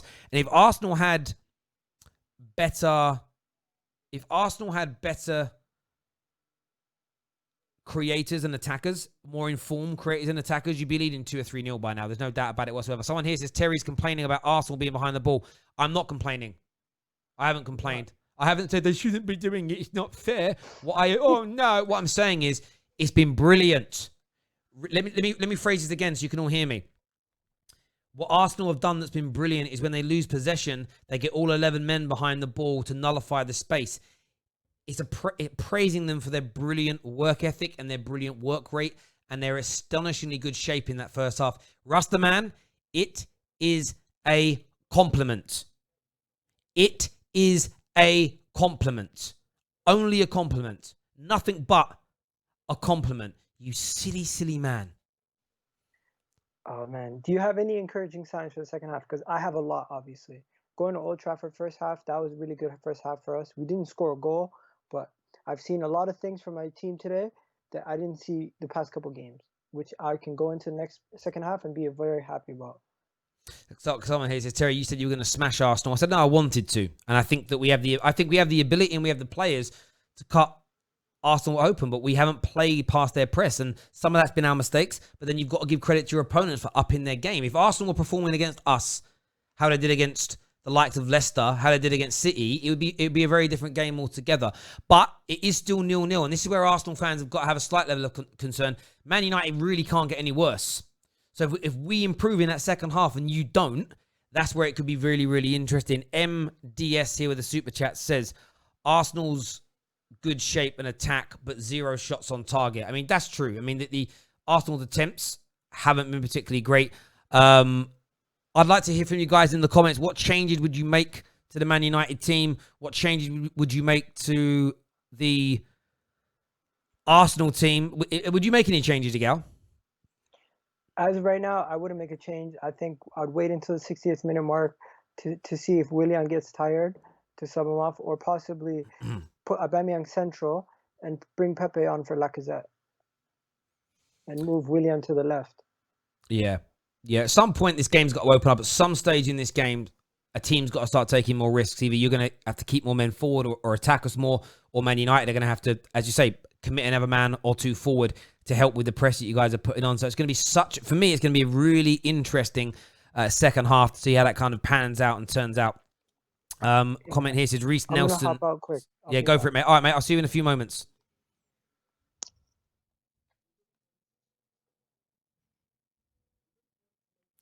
Let's get some more comments in here. No chance for Arsenal. No chances for Arsenal. Arsenal have had loads of chances. I don't know what you guys are chatting about. Arsenal have been really good in that first half. Comment here says Arsenal should be leading. United were terrible. 53% possession for Arsenal. Who's playing pragmatic football now? Terry, shut up. But I never slagged off your pragmatic football. And you are playing quite pragmatically, to be fair, because you're not committing too many men forward. United have played poorly, absolutely. But I can take criticism of my team. The irony is, I've never criticised Arsenal once for playing pragmatically against the big teams. So when you're saying shut up, do you want me to stop praising Arsenal? Nice try, bro. Nice try, bro. You've been very, very good. I love how aggressive we are. Yeah, Arsenal have been very, very aggressive in the way they've hunted the ball down. It's been excellent. United can play their long ball football. Just mad. A lot of people are calling us long ball football, where a lot of our United fans keep moaning that we're trying to play out from the back. I love this. I love this game. No Pogba, no Bruno. Yes, Bruno and Pogba have been absolutely invisible so far in this game. Rashford, Greenwood, poor. Fred, poor. McTominay, just non-existent. It hasn't been a game. Terry, AWB is awful. AWB's ball play today has been the worst I've seen him in a number of games. Positionally as well for that Saka header. Should have been doing a lot better. For the cross that nearly came through to Aubameyang as well. Yeah, AWB's been off the pace slightly today. Really off the pace slightly today. There's no doubt about it whatsoever. Did he go on mute? No, Gal went somewhere. I don't know where he's gone, but he's gone somewhere. Let's see a few more of these comments here. United need to bring Donny on. Man United have been poor. Something needs to change, and that's form a kind of neutral. From a kind of neutral. No, I hear you, Maria. I agree with you. I completely agree with you. I agree with you. I agree completely. And this is the thing, like, people will moan about the team that started the game. But I don't necessarily have an issue with the team that started the game, because you go with players that are in form and a system that worked in the last match. But you have to be brave to change it. And we have to change it now, Man United. Otherwise, we're going to lose this game. Someone here says, how are Arsenal dominating possession with the back five? Well, they're dominating possession with the back five because the thing when you play... It's a back five when you defend, but it's a midfield four when you attack. And what also happens is Willian and Aubameyang find themselves coming into these central areas. We spoke about it many, many times with Arsenal. They drop into these central areas. So what you end up having is a situation where you've got the fullbacks, you have Aubameyang, you have Willian, and then you have Partey and El Neni, and they crowd that area out. Where Man United have struggled today is they have not been able to pass through it.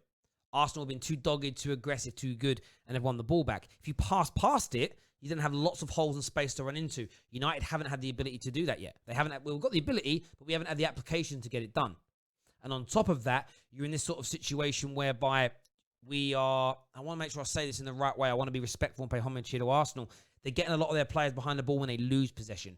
We're not doing that as well. So we're not getting as many... We're not attacking with the kind of vigor I want us to have. It's been poor. But we're also not bringing enough men back to stop their attacks. You know, we're almost stuck in no man's land at the minute, and it simply hasn't been good enough.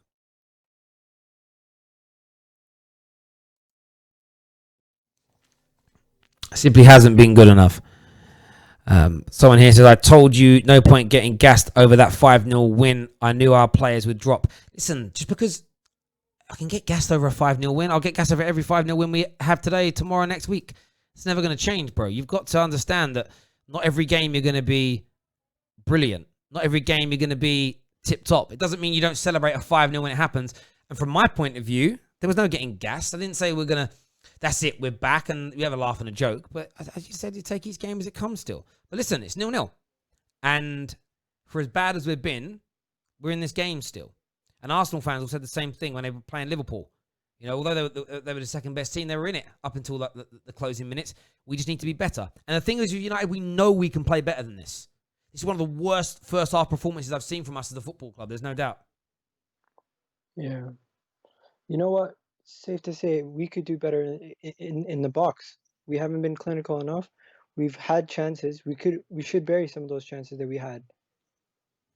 Yeah, no, I agree. You should have done. And that's the criticism Arsenal fans should be having with their team right now is, I know you're happy with how you're playing, but you should be leading 1-0. That would be where I would be disappointed as an Arsenal fan right now that you're not winning. Yeah, 100%. I completely agree. We've been everything that we've done from our goal to just outside the penalty box, we've done perfectly. Once we get into the penalty box, that's where we've been struggling today. No, I agree with you completely. I think that 100% is where you've struggled today. But this is the great thing about football. Like, you've got time. You've got time to address that. That makes sense. Kevin here says, this is so depressing. We need to improve in the second half. Glory, glory, Man United. Kev, you're right, bro. It's I would use the word depressing. It really has been poor in this first half by Manchester United. The positive thing is we can do better than this. And if we step up a level, we can cause Arsenal problems. And I think we've got the bench to be able to do that. But right now, I'm frustrated. Right now, I'm annoyed. But I'm not allowing it all to come out yet because there's a long, long way to go. A hell of a long way to go in this game. And we're not losing. If we were 3-0 down, you'd see a very different Terry sitting here. But there we go. Someone says, very boring game so far. This reminds me of the Chelsea game last week. And I have to admit, I'm a fan of these games that are narrow and close. They remind me of the old school top four clashes where they tended to always be really games where you cancel each other out a lot and nullify each other. You guys have been a bit better than us today at doing that, there's no doubt. But I quite like it. It keeps it on a knife edge. These are the games where one moment change it. I love it. I love the anxiety that it builds up within me. These are the kind of games where you get to see Partey's ability. Like when he's up against top quality midfielders. Today, you can't tell me that he's gotten everything that he wanted. Yes, he's misplaced a couple balls here and there, but everybody does. What I've seen from him today is a level of ability in our midfield that we haven't had in a long time, and that's what I love to see. He's been good. He's been good. Been good today. Man. I've been really impressed with Holding and Gabriel, to be fair. I think they've been excellent for you at the back. Really, really good. Why are they always talking about Ozil, though? People need to stop talking about Ozil. Well, because but I get why Arsenal fans would want to talk about Ozil right now. They'd want to talk about Ozil right now because they will look at this as if maybe not Ozil right now, but a top creative player right now, no doubt in my mind, would have opened Man United up 2 or 3 more times in that first half. So I think from some Arsenal fans' point of view, they'll be thinking, we're doing well, I'm proud of the team, but if we had a proper chief creator out there, we'd be beating Man United right now. That's their view. I get that, Terry, but here's my point. You can't. It's good to look at it and be like, yeah, what if? But at the moment, what we have is Ozil is not in the team. He's not even in the Premier League squad, so he cannot feature. So why constantly speak about him until January when he possibly could be leaving? Just forget about it because he's not going to play. He's not going to play at all for the rest of the year. I'm not talking about anything else controversial right now. I'm just saying strictly as the player, he physically cannot play in the team. So why keep bringing him up? Because you don't have any other creators. I understand. I get your point. Your point makes a lot of sense to me. But I understand the frustration people will have that you've had the ball in some really good pockets today, but you haven't been able to do anything with the ball in those pockets. And I think that's why people are frustrated. That's why people will be frustrated, in my view. Anyway, speak about Ozil replacement. I get it, But when you speak about Ozil himself, he's not the same player. I get what No, people but mean. I think I get what Ozil's the player they'll mention. But they're talking about a chief creator. There's some super chats here. Grass Patch says, Arsenal dominating United, but I just get that sinking feeling United will nick it. Arsenal missed too many chances. We may pay for this. Jeremy here with a super chat says, Fred needs to be replaced. Otherwise, we could go down to 10 men. Bring in Donny for Fred and maybe drop McTominay to Fred's position. Jeremy, Roger Wright, I think you make a really good point there. Donny has been warming up at halftime. I'm going to go for a quick toilet break. I'll see you all in a few moments and leave you in the capable hands of Igal. Yes, sir. So yeah, let's see what you guys in the comment section are saying. Tell me what you guys think about the game so far. I know Manchester United have not been playing well and Arsenal have been playing a little bit better. But do you guys think the referee, what do you guys think about the referee? Do you guys care about the referee in general? And and who stands out for Manchester United for you guys? Because for me, it's been Wan-Bissaka who stood out, and he on that right hand side looked really good, and he's been stopping a lot of those balls. So let me just see what you guys are saying in the comment section right now. Just getting my phone up now. What's going on? So don't leave us with the gal says, come on, man, you know that. And then he's the best Egyptian of all time. Come on, let's be honest. There's a guy in Liverpool called Mo Salah. We got a super chat saying Fred needs to be replaced, otherwise we could be down to 10 men. Bring on Donny van de Beek for Fred. Maybe drop McTominay into that position. You know what? I get that, but do you think bringing in Van de Beek and leaving McTominay as the only defensive midfielder would actually benefit Manchester United? Because I'm not sure if you guys go that attacking, it will benefit you guys in the long run. Terry, I don't know. What do you think? Bringing in Van de Beek and going Van de Beek, Bruno, and Pogba, would that benefit you guys going forward? What, in every game? I don't know. I think the issue, when you play Fred and McTominay, they have to win the ball back. Their chief job is be dogged, win the ball back, and win the battle in the middle. If they're not winning that, and that isn't working, they're not really doing much else. So it's about, the problem is hindsight's too lucrative. Should have started with Donny van de Beek today because we actually need better ballers. If we'd have started with Donny van de Beek, Bruno and Pogba, and we were getting out muscled, everyone would say, "See, you should have started Fred and Scott because they wouldn't have got bullied." It's very easy after the fact to say what you would have done. It's why when you're a government in power, it's very easy for the opponents to pick holes in what you've done in the last 4 years because they weren't the ones having to make the decisions and the policies, so there can be no mistakes from their point. It's very easy to assess after the fact. For me, it's about picking the right team for the matches you play, and more often than not in the last 30, 40 games, Ollie's got it right because we've won over 70% of them. Right now, it isn't working. I'm surprised no changes have been made at halftime, but let's see what can happen early on. Here is Bruno Fernandes who shoots. That's deflected. That's going to be a corner. Well, there we go. Let me say something. One guy in the comment section is screaming about the fact that he thinks Fred should be sent off. And people on AFTV are going crazy about that right now too. What do you think about that? Well, why are they not talking about Holding that committed a cynical foul against Rashford in the first half, didn't get a booking, and then gets booked later? It's the same difference. This is what I mean by blaming referees. I've said that the referee should... I said that the second cynical foul there by Fred is a yellow card, but he won't get it. It happens to everyone. And this is the point I make to people all the time. We moan about decisions that don't go our way, but we're silent about the ones that benefit us. I just moan about referees being bad. Ball in there, really good ball in by Bruno. I think offside's been given anyway. Comment here from Kevin says, Monday Night Football should be interesting with Poch. I didn't know Poch was on it because I don't have the commentary on. But yeah, that'll be a very interesting viewing. It really will. Everyone who's tuning in right now, please smash that like button for us. So Fred red card, Holding red card. It's amazing how nobody mentions the Holding should have got a red card because do you get my point? I agree. Let me just say that right. Fred has committed at least 2 yellow card offences in this game. But so is Holding. So either keep the same energy across both situations or shut up. It would be my view. Okay, so who is your man so far at Manchester United doing? You said Luke Shaw was your man of the match so far. Yeah, but I would say he's probably been one of our best players, but I wouldn't give any of them the award because they've all been distinctly average. So I don't give man of the matches out when we're playing poorly to anyone. No one gets it. Like, oh wow, yeah. If I was doing kids football and I had kids that were like training with me, if we had a really bad game where we got beat 10-0, 20-0, got slapped, I wouldn't give anyone a man of the match award. I'd tell them all to go home and think long and hard about how bad they've been. I create real winners, me. Oh man, you take the candy away from the kid. Oh, Before. poor defending there. Greenwood's running into the box. Cuts in. It's Greenwood. Oh, he's not going to shoot. Pass the ball. Oh, Wan-Bissaka crosses there. It's going to be a corner. United got in. Greenwood couldn't sort his feet out in time there, though. He's still a young man. I get it. I feel like there's a lot of pressure on him. There is, because people are not prepared to wait for him. Yeah, like I look at it from the point of view of, I think he's really, really good. I rate him highly, but I know he's going to be a few years away. Maguire! Oh, I didn't get enough contact.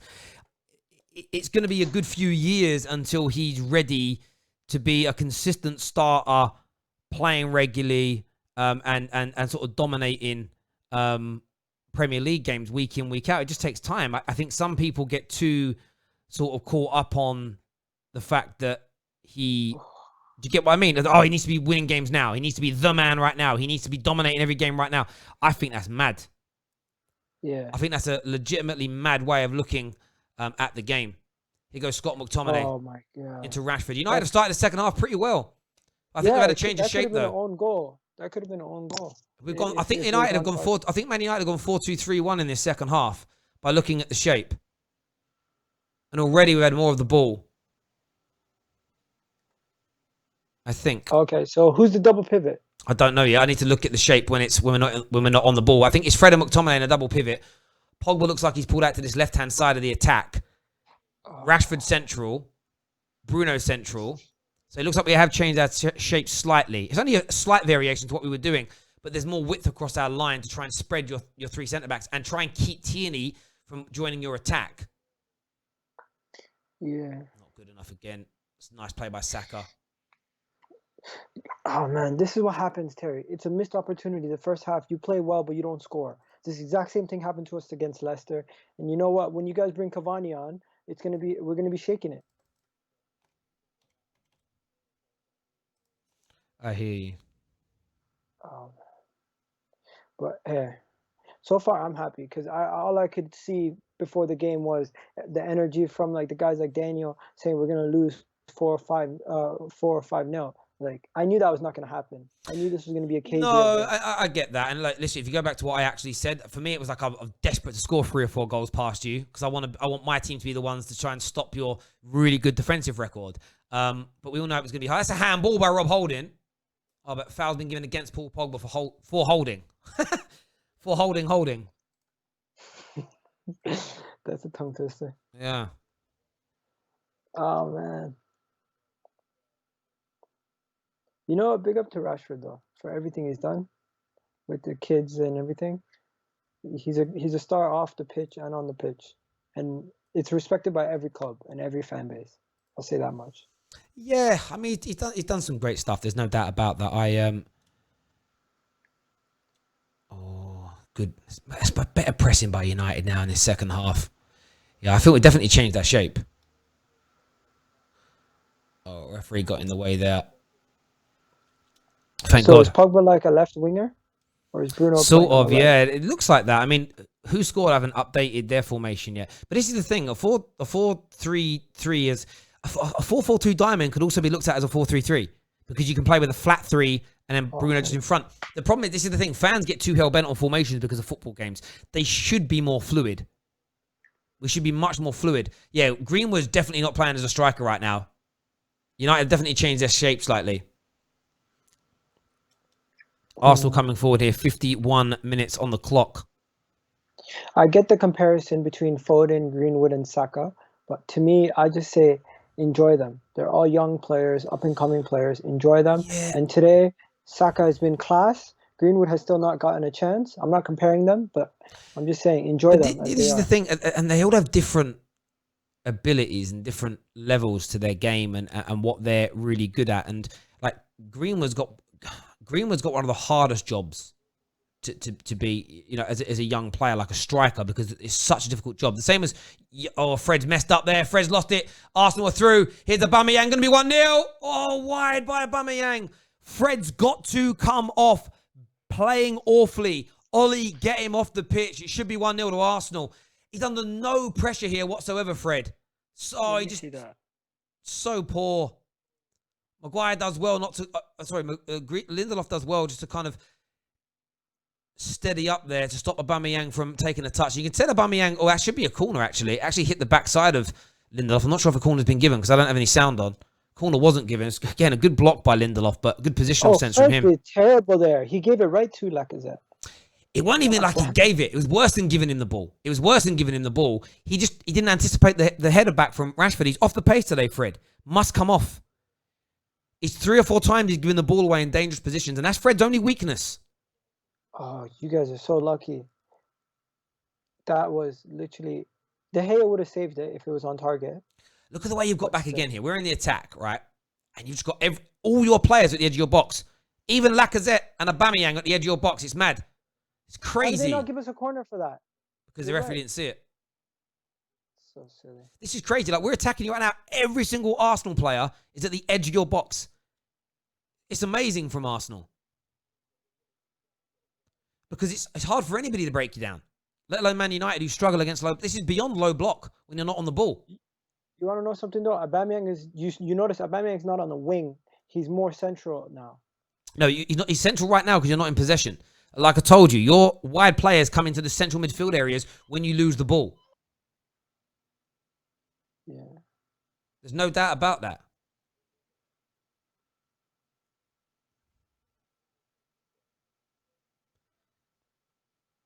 It's crazy. I don't even mean it. I mean it in a positive way. It's like if you kept Aubameyang and Lacazette up the other end, it'd make you more potent on the counter attack. However, there'd be more space for us to play in, and it's just what you do now under Mikel. Listen, Terry, we have turned our biggest weakness into our strength. I agree.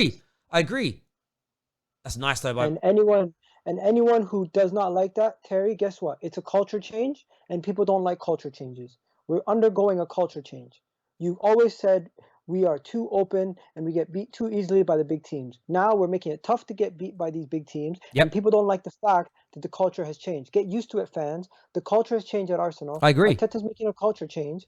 And you know what? If you think we're the same Arsenal that was going to go and score 3-4 goals every game, that's not the team we are anymore. I completely agree. I've been saying this for weeks about Arsenal, and I keep getting shut down for it, saying I'm wrong. I'm like, no, it's what I see. You're a very different team now. Very different team indeed. Insult. No, it's not. It's not an insult. I'm being like, it's great to see you do it. Yeah, I'm not saying it's you, Terry. When your tactics infuriate your opponents, you're doing a good thing. Luke Shaw with the cross here. It's a good deep one. Maguire's there. Oh, just wide.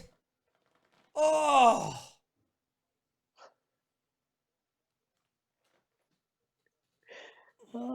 So close. You guys have been getting better chances now. That's 2 times in a row Maguire now has had a chance. It wasn't really a header at goal by Maguire. He put it across the face of goal, and it was too much on it to score, and it just missed everybody. It was so frustrating. From the free kicks, he's a problem. He's a big guy. That's why they call him Slabhead, right? Yeah. Gets his head on them balls. It's been a much better second half for Man United than the first half. I think we've already touched the ball in his opening 10 minutes. 6 or 7 times in your box. We only touched it 3 times in the other half. Like, we've been better since we've had our little change of shape. We've definitely gone to a 4-2-3-1. There's no doubt. I'm laughing, but Leno was caught in no man's land. If that was on target, it was in. Yes. Greeno was nowhere near that. He was never going to get there. You know why people were really upset about Lacazette's situation last game? Because he was not brave enough. This game, you can't really blame him for that shot. I get it.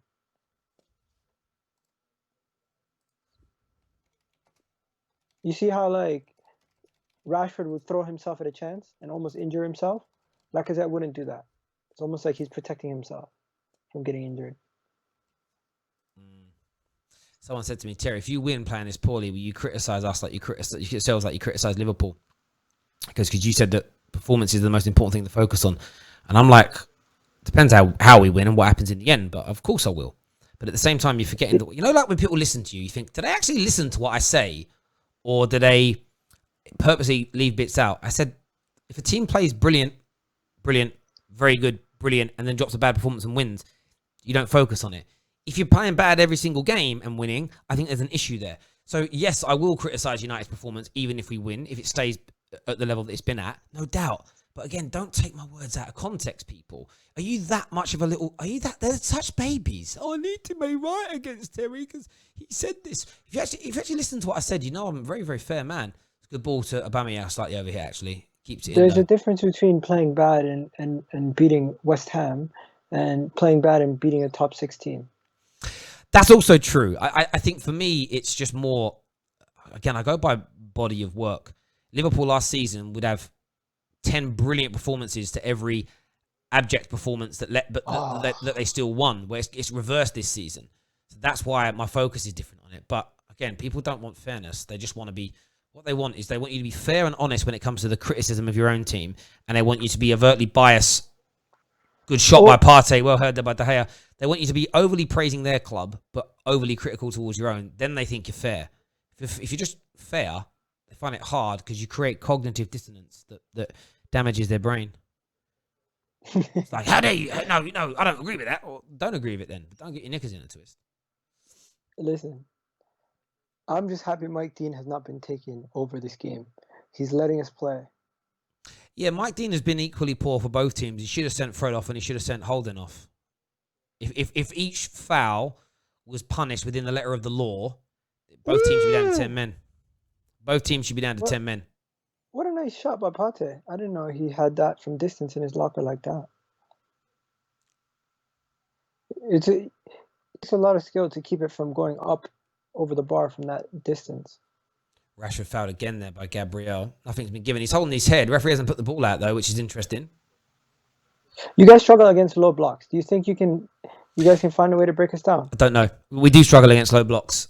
In fairness though, everyone struggled against Arsenal's low block. If you look at your results, although, do you get what I mean? So we're notoriously bad against low blocks. And in the second half, you've had a lot less of the ball than you did in that first half, if that makes sense.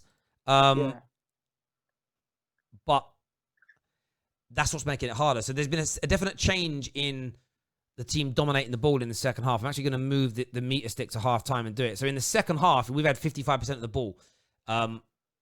But then you guys have been a lot deeper. But look at the touch maps, the heat maps. You can see that, but none of that really. Oh, why didn't you keep running? Why didn't you keep? See, Bruno's fuming there at Luke Shaw. Luke Shaw will play the ball into him. He gets the header. Oh, Maguire's headed. Just don't foul him, Pogba.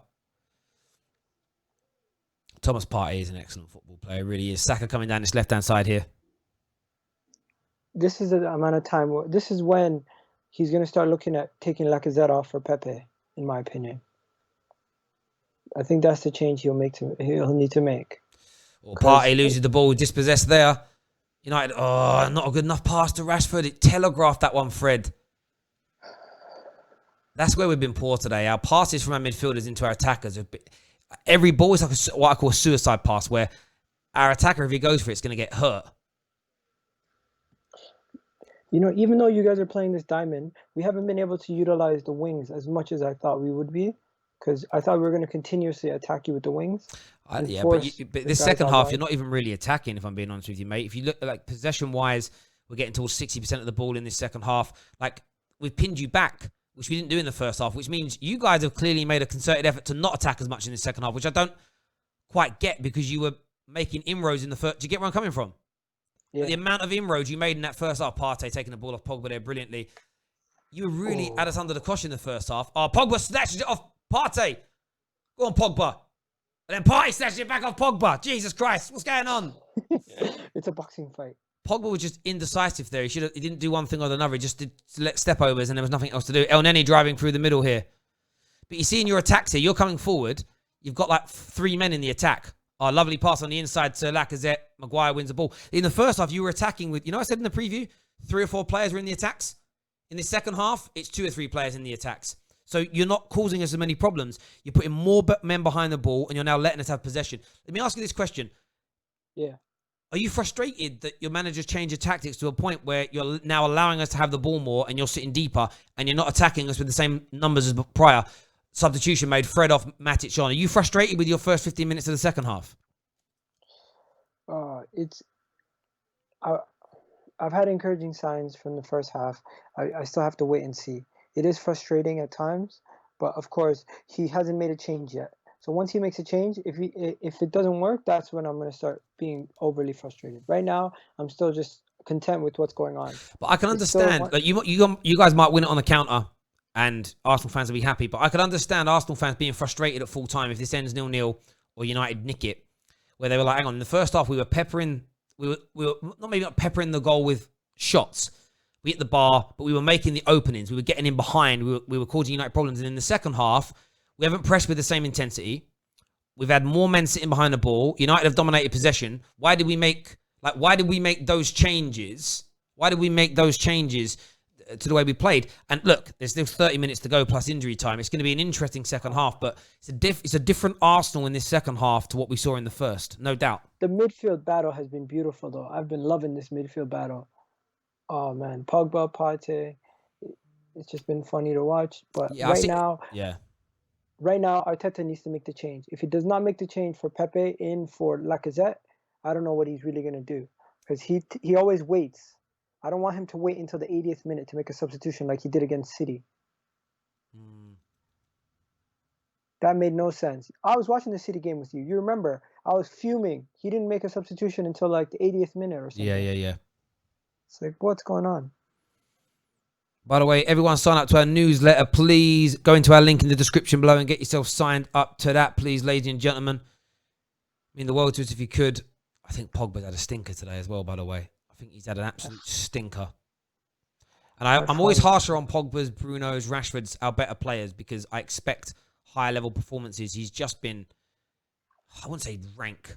I think he's been well below par. But so is Bruno as well, to be fair. Bruno has done very little. Rashford and Greenwood I feel a bit sorry for, because we've supplied them with absolutely nothing.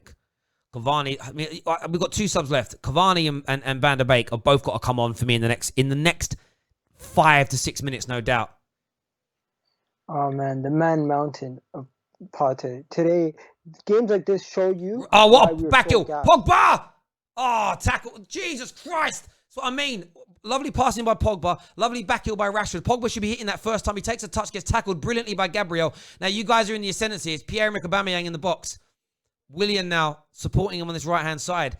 Pogba should be shooting from there, man. He should be putting his laces through that. That's what I mean by poor today. Saka here. He's got an overlap. Punched away. El Neni here. Shoots. Oh. That's so frustrating that we did that. It's a lovely back heel by Rashford. Paul Pogba that should be doing so much better. And then it leads with opportunities for Arsenal from the other end. Poor by Manchester United.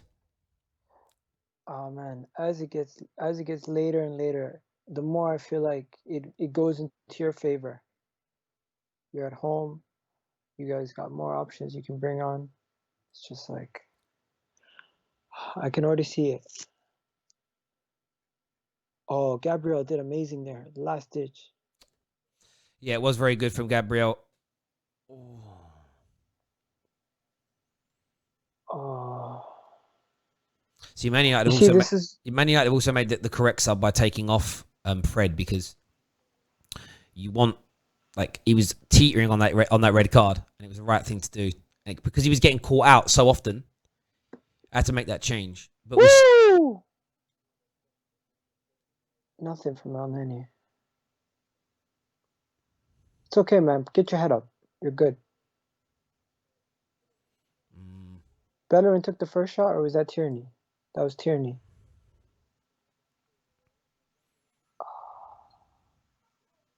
That should be a corner. It's a corner, no? No. Didn't it go off the defender? They didn't show any replays of it, so I don't know. But I don't think it did. It looked like it did.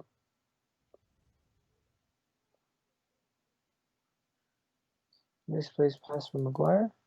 Or was that Lindelof?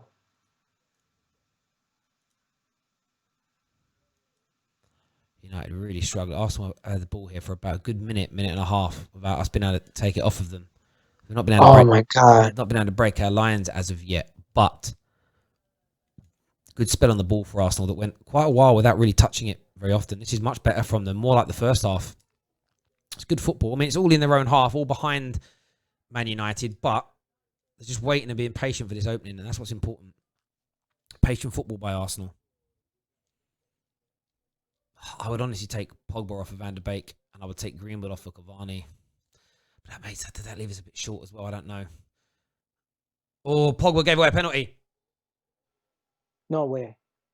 Yeah, it's a penalty. Paul Pogba just gave away a penalty. What? Foul on Bellerin. Paul Pogba just gave away a penalty. Oh my God. Okay, I'm not gonna get too much. Just calm down. Pogba's had a stinker. Where is this?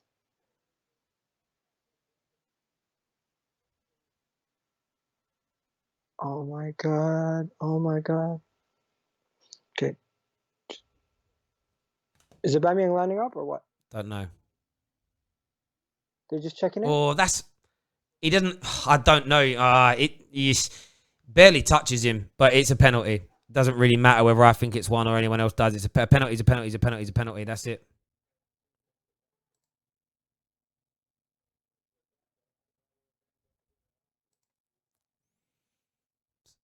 Adebayor going to step up. No, Adebayor. Aubameyang here about to step up. Arsenal about to take the lead here.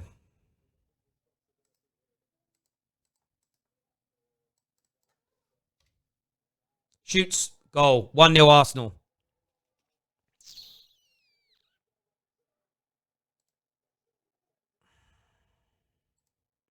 So disappointed by Paul Pogba, man. So disappointed by Paul Pogba. Shocking by Paul Pogba. Absolutely shocking by Paul Pogba.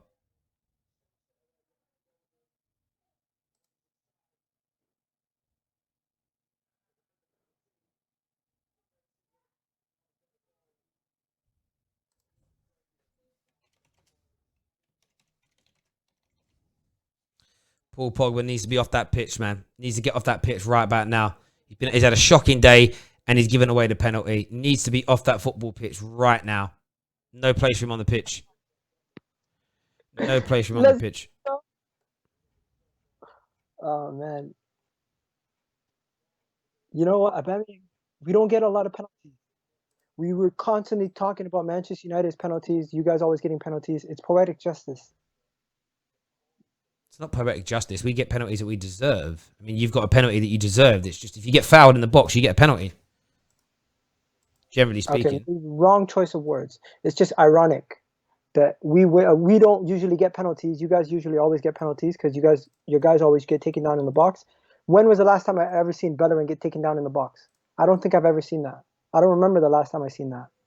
Yeah, shouldn't have been. The thing is, you shouldn't have been taken down in the box. There's no rhyme, nor reason at all. Not one. Okay.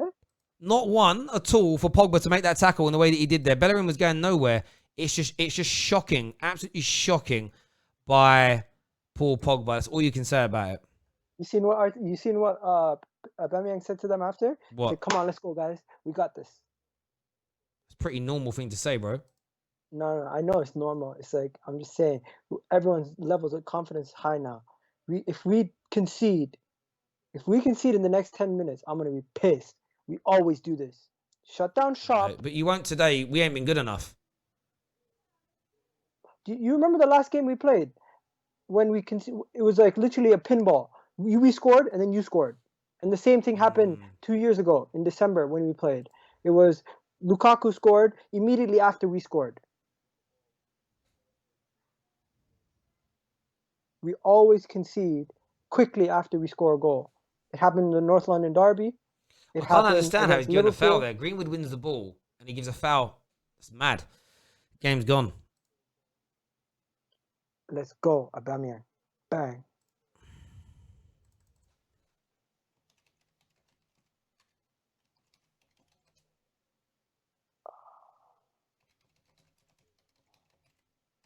You know what? This changes my mind about the substitutions.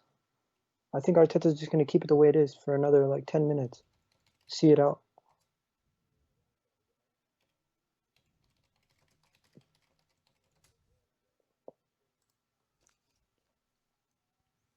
Oh, that was a foul. Big time. No, he won the ball, but he gave the foul.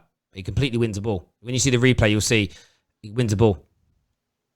It's the follow through. You can't have follow through anymore. But another 3 or 4 years in football, slide tackling won't even exist. They'll outlaw it completely. You think so? Yeah, because that there, even 3 years ago in football, isn't a foul. It's just now that you just can't slide tackle anymore. Yeah, what was going on back in Graham Souness's days was basically assault now. Yeah, I mean, Donny van der Beek coming on for Man United. Now I'm done with this game. We're finished. Who's he coming on for? Don't know. Hopefully Paul Pogba. Paul Pogba's got to get off that pitch. If he comes on for Bruno, that would be amazing. You know what? Bruno's been quiet, though. He has been. We haven't got the ball into our attacking players at all, but Paul Pogba has to come off this football pitch. Bruno's been quiet. To be fair, De Gea has not been tested as much as it's been a penalty that we scored from. The other goals were not really, the other shots were not really on target much. Just the Tierney shot. What else? How many shots did we have on target? Just one? That was your first.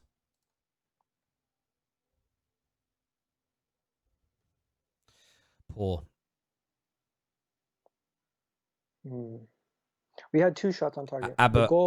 Sorry, mate. Abba Baba here, one of my members, says, Terry, now that you're behind, do you think you'll come back in the last 20 minutes? No, because Arsenal have also got something to hold on for now. Ball played down the channel here. Young Greenwood on the ball, but he's got no support. It's lovely by Greenwood. He's fouled there by... Gabriel's got to go. He's got to go. He's got to go. He's on the yellow card. He beat him. He's got to be sent off, referee. Has to be sent off. He's booked. He was past him. He's got to be sent off. How is he not sending him off for that? I love it. I love it.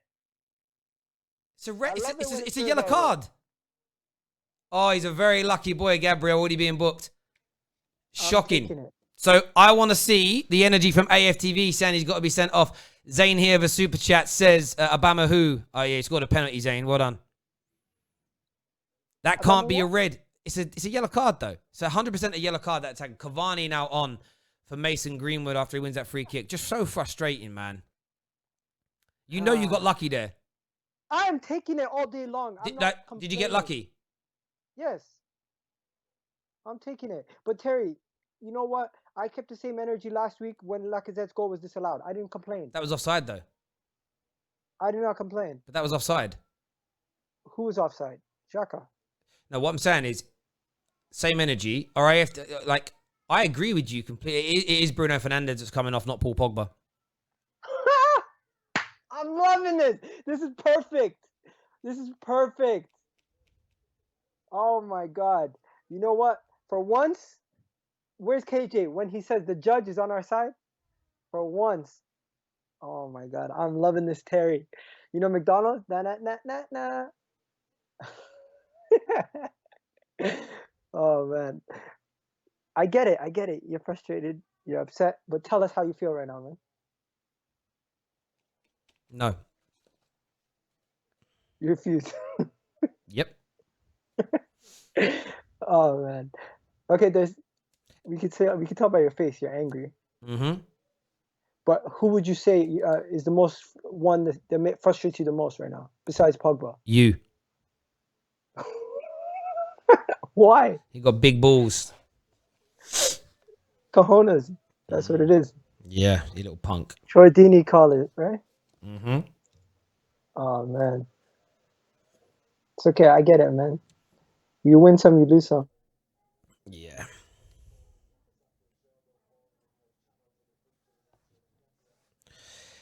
Eddie Nketiah on for Lacazette here.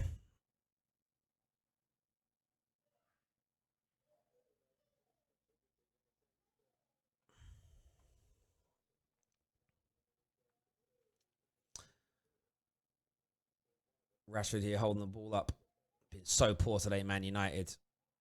Gabriel very lucky to be on the pitch, but so's Fred, so's Holding. It's the way it goes. Like I say, referees don't cost you games. They make mistakes, but it's about us. Gabriel, in my opinion, and Holding should have both been sent off, but that hasn't stopped. That isn't why we haven't created chances today. That isn't why, Paul Pogba giving that penalty away has nothing to do with them not having a player sent off when he rightfully should have been. United have got only themselves to blame today. Real men don't blame referees. It's lovely defending by Bella in there. Good play by Luke Shaw. Gets it in the box. There's going to be a Man United corner here. 15 minutes to go in this game. Hit that like and share button, people. Remember, we're going to be live as soon as the game is finished on the Football Terrace. So make sure you are tuning in for that. So poor cross into the box there by him.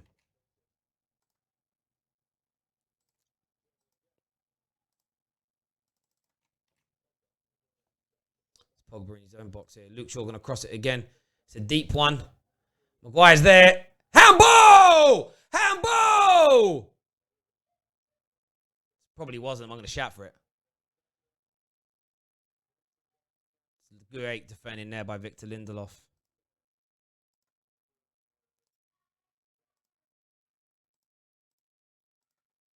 Super chat here says Theo Wilcock lookalike Gal enjoying himself. Yeah, of course the Gal's enjoying himself. His team's winning. He's every right to enjoy himself.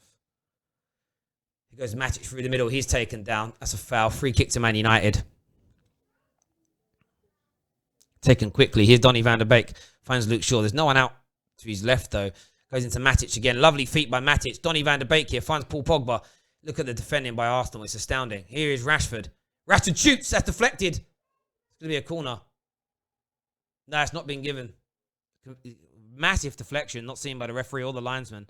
Don't know what he's been looking at today. So they've done it to both teams, say the referee. 2 or 3 big deflections not been given. Should be a corner.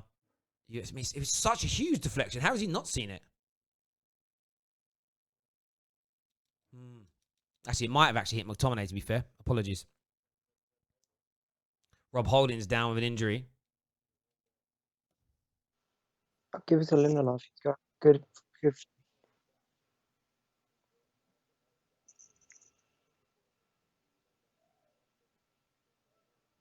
Oh. Granit Xhaka's coming on.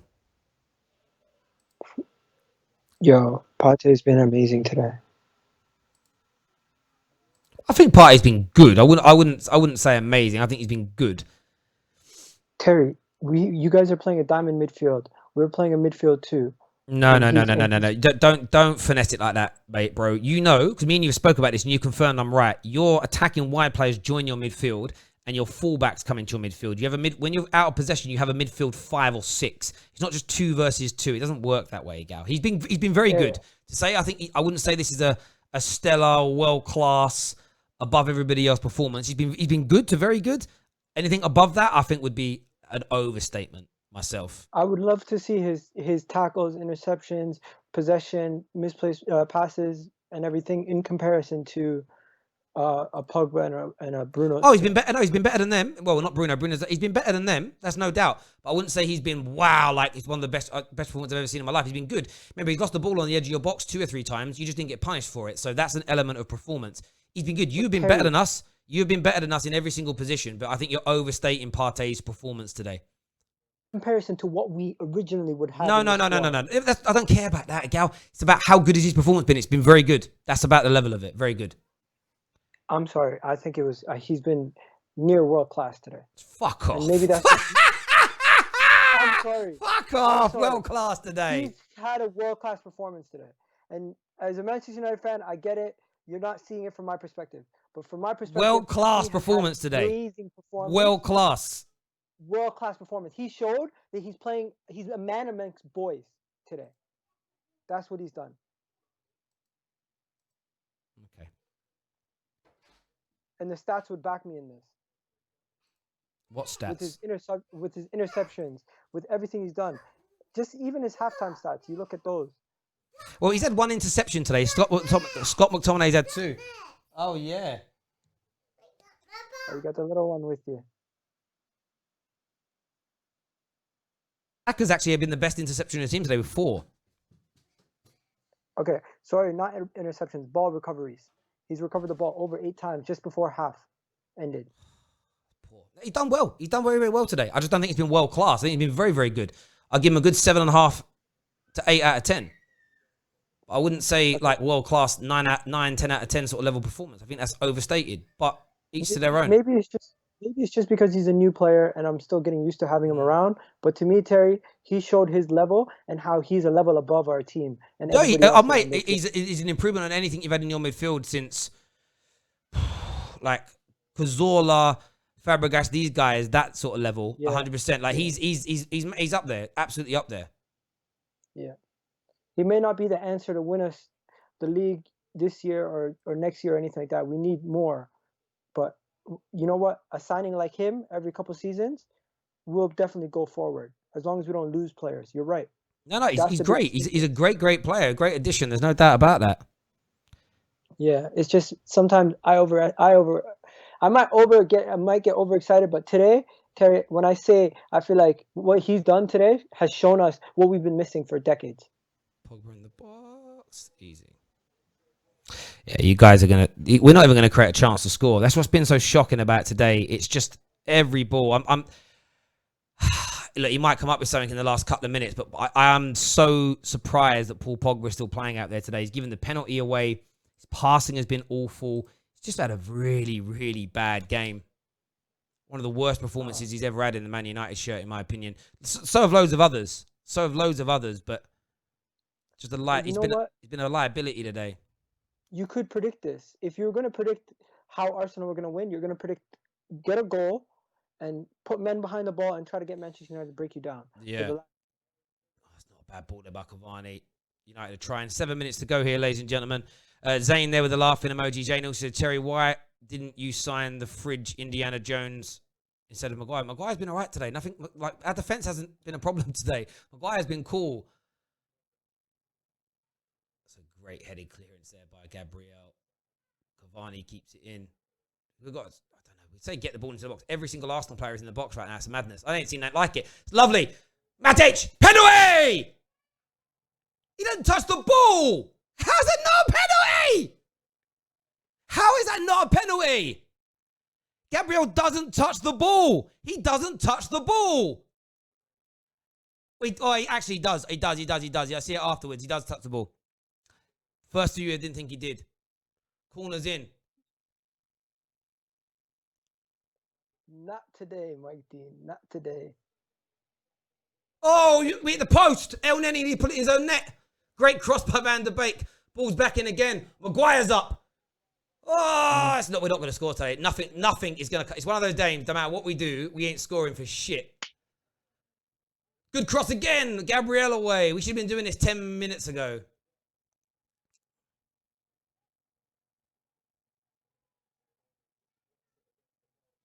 Oh, El Neni nearly put it in his own net. 5 minutes to go here, ladies and gentlemen. Scott McTominay on the ball. Every Arsenal player back defending. Cross him there. That's well cleared by T. That's going to be a throw into Manchester United. Oh. Yeah, Terry, we have fixed our spine with Gabriel and Partey, Leno, Aubameyang. We just need to get everything around it. We have the core of a team that can be solid. Yeah. And I'm loving it. Oh my God. It hit Oneni, hit your goalie in the face and nearly went in. That would have been a hilarious way to have equalised. Didn't happen though. Throwing here to Man United deep in Arsenal's half here. Willian comes off. I think it's Maitland-Niles coming on. And Mustafi now going for the defensive substitutions. The right thing to do there. Someone here says stop with the cherry picking stats. Gal. He's been okay. Yeah, Partey's been good today. Good to very good, no doubt. Well class, I think it's a bit much. I think Saka's been better than him today. I think Gabriel's been better than him today. And that's, again, that's praise.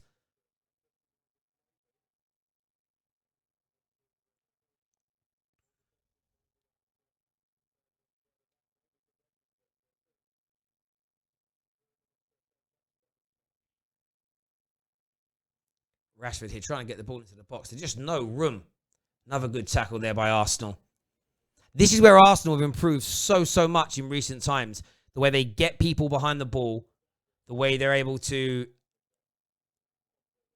work hard for themselves as a team and as a unit is excellent.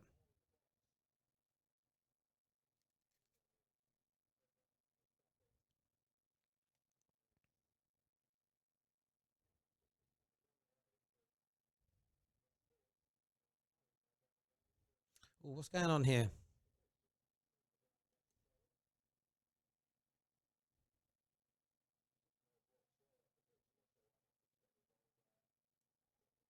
Ah, it's because he's taking the time to get off the pitch. That's why. When I've got no commentary in my ears, I don't really get what's going on.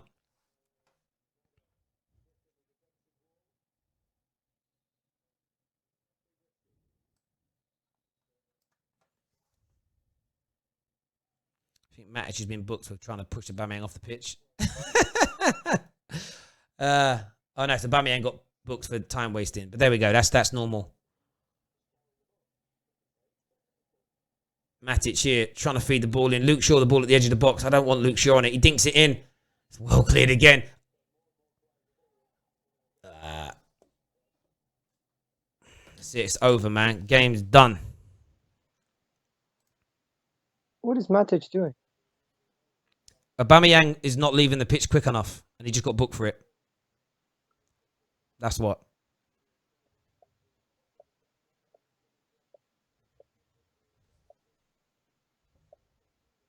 I'm here for it. Shithousery. Yeah, not when it's against your team, though. You cry. Terry, not. You cry. You guys cry. Arsenal fans are the worst babies in the world. I just said that it's fair play. It's what you do. Oh, Cavani, that's poor. Mike Dean.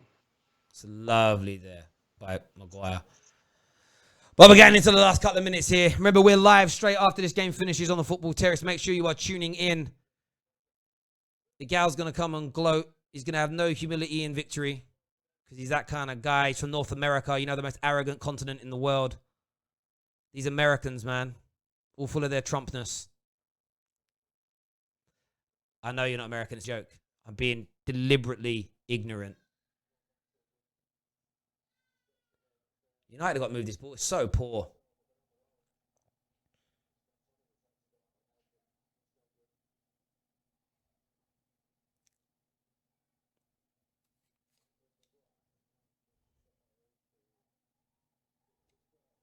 So we can't even pass through this back line. There's no movement. It's so poor. It's so poor from us. Great from Arsenal.